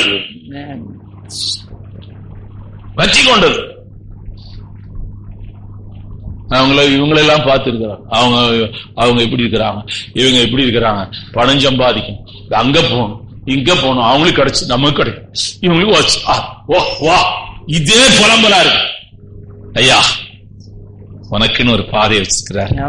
உனக்குன்னு ஒரு வழி வச்சிருக்கிறார். உனக்குன்னு ஒரு ஆசீர்வாதம் வச்சிருக்கிறார். பிசாசு வந்து பேச உன்னை இழுக்கும். ஒருத்தர் ஒரு அரசியல்வாதி 2 பேர் வந்தாங்க, புதுசா கட்சி வைக்கிறாங்க. என்கிட்ட சொல்றாங்க, பாஸ்டர் அவரு ஒரு பாஸ்டர் தான் கூட்டு வந்தார். அவர் சொல்றாரு, பாஸ்டர் 250 கோடி வச்சிருக்கிறார், இவரை பிடிச்சா நமக்கு நிறைய செய்வார். என் மனசுல நினைச்சேன், இந்த ஊழியத்தை விட்டுட்டு தான் இவருக்கு பின்னாடி போகணும். அவன் வச்சிருக்க 250 கோடியா 300 கோடியா அதை காட்டிலும் மேன்மையான ஒரு பாதையில கச்சனை நடத்துக்கிறான். ஆசை காட்டுறாங்க. நீங்க வாங்க, நீங்க வயசானவங்க வாங்க, அனுபவம் உள்ளவங்க எங்களுக்கு வேணும், உங்களுக்கு நாங்க அதை செய்வோம் இதை செய்வோங்கிறான். போயா போ, எனக்கு ஏசுநாதரு செய்தா போ. பிசாசு எப்படி என்ன கெடுக்கிறான் பாரு, கெடுக்குன்னு நினைக்கிறான் பாரு. அரசியல்வாதியா இருந்தா அன்னைக்கு நான் ஒரு பெரிய தலைவரா இருந்திருப்பேன். அரசியல் சினிமால நடிக்க போனேன், நான் ஒரு பெரிய நடிகனா இருந்திருப்பேன். காத்து கிடந்தேன். நல்ல வேளை நான் 6 மணிக்கு வர சொன்னாங்க, உன்னை செலக்ட் பண்ணுவாங்க சினிமால நடிக்கிறது. கரெக்டா 6 மணிக்கு போனேன். அந்த வாட்ச்மேன் சொல்றான் 5:30 மணிக்கே போயிட்டாங்க, நீ வருவேன் காத்திருந்தாங்க, போயிட்டாங்க, இனி அவங்கள மீட் பண்ண முடியாது. நான் இப்பதான் நினைப்பேன், ஐயோ ஆண்டவரே நீ என்னை பாதுகாத்து கொண்டீர். சினிமால போயிருந்தா எப்படி இருந்திருக்கும்? பாஸ்டர் இப்போ திரையில வந்துட்டு இருந்திருப்பார், டான்ஸ் ஆடிட்டு இருப்பார், எப்படி இருக்கும்? அரசியல்வாதியா இருந்தா எப்படி இருந்திருக்கும்? ஏன்னா கலைஞர் மாதிரி பேசணும். நாங்கள் சொன்னதையே செய்வோம், நாங்கள் சொன்னதையே நிறைவேற்றுவோம். எங்கள் மற்ற கட்சிகளை போலல்ல, எங்கள் கட்சி தான் உண்மையான கட்சி, எங்களுக்கே நீங்கள் வாக்களியுங்கள். கலைஞர் பேசுறது இப்படி பேசினா என்ன டிஎன்டில வச்சிட மாட்டாங்க பெரிய ஆளா? ஆண்டவர் நம்மை ஆசீர்வதிச்சு மகிமையின் ஊழியக்காரனாக வச்சிருக்கிறார்கள். மகிமையான இடத்துல கர்த்தர் நம்மை வைத்திருக்கிறார். ஒருவேளை அவர்களுக்கு இருக்கிற பணம் இல்லாமல் எனக்கு இருக்கலாம், அவர்களுக்கு இருக்கிற புகழ் இல்லாமல் இருக்கலாம், அவர்களுக்கு இருக்கிற பதவி இல்லாமல் இருக்கலாம். நான் தேவனுடைய பரலோகத்தின் ஊழியக்காரனாக இருக்கிறேன். ஆகவே இந்த நாளின் காலவேளை ஆராதனையில அருமையான கர்த்தருடைய பிள்ளைகளே, உன் சீரியத்துல ஒன்றை உறுதியா எடுத்துக்கொள். நான் தேவன் சொன்னதை மாத்திரம் செய்வேன். நான் தேவன் சொன்னதை மாத்திரம் நடப்பிப்பேன், தேவன் சொன்னதை மாத்திரம் செய்து முடிப்பேன். அப்படியே நாம் செய்வோம். கீழ்ப்படியே ஒப்புக் கொடுத்தால் மகிமை உண்டா? கீழ்ப்படியே ஒப்புக் கொடுத்தால் நீ தேவ சத்தமாய் மாறுவாய். கீழ்ப்படியே ஒப்புக் கொடுத்தால் இயேசுவை பார்க்க முடியும், இயேசு கிறிஸ்துவின் பிரசன்னத்தை உணர முடியும், இயேசு கிறிஸ்துவின் வல்லமையை பார்க்க முடியும், இயேசு கிறிஸ்துவின் விடுதலையை பார்க்க முடியும். இருதயத்தை உன் உணர்வை கீழ்ப்படிதலுக்கு ஒப்புக்கொடு. நீ செபித்தாலே அக்கினி இறங்கும், நீ செபித்தாலே அநேகர் ஆசீர்வதிக்கப்படுவார்கள், நீ செபித்தாலே விடுதலை உண்டாகும். நல்ல ஆண்டவரே, நீ பேசின எல்லா வார்த்தைகளுக்காய் ஸ்தோத்திரம். இந்த பிள்ளைகளை நான் ஆசீர்வதிக்கிறேன். சோர்ந்து போய் வந்தவர்கள், வியாதியில வந்தவர்கள், கடன் பிரச்சனையில வந்தவர்கள், பல விதமான போராட்டங்களிலே வந்தவர்களை விடுதலையாக்குவீராக, விடுதலையாக்குவீராக. கரத்திலே வைக்கிறேன், இயேசுவின் நாமத்தில் ஜெபிக்கிறேன் பிதாவே. என் ஆத்மாவே கர்த்தரை ஸ்தோத்திரம், என் முழுவதுமே பரிசுத்த நாமத்தை ஸ்தோத்திரம். என் ஆத்மாவே கர்த்தரை ஸ்தோத்திரம், அவர் செய்த சகல உபகாரமே. கர்த்தராகிய இயேசு கிறிஸ்துவின் கிருபையும் பிதாவுடைய அன்பும் பரிசுத்த ஆவியானவருடைய அந்நிய ஐக்கியமும் இந்த கால வேளையில ஆராதனையில வந்த ஒவ்வொருவரோடும் விசேஷ விதமாயிருப்பதாக. ஆமென். கர்த்தர் உங்களை ஆசீர்வதிப்பார்.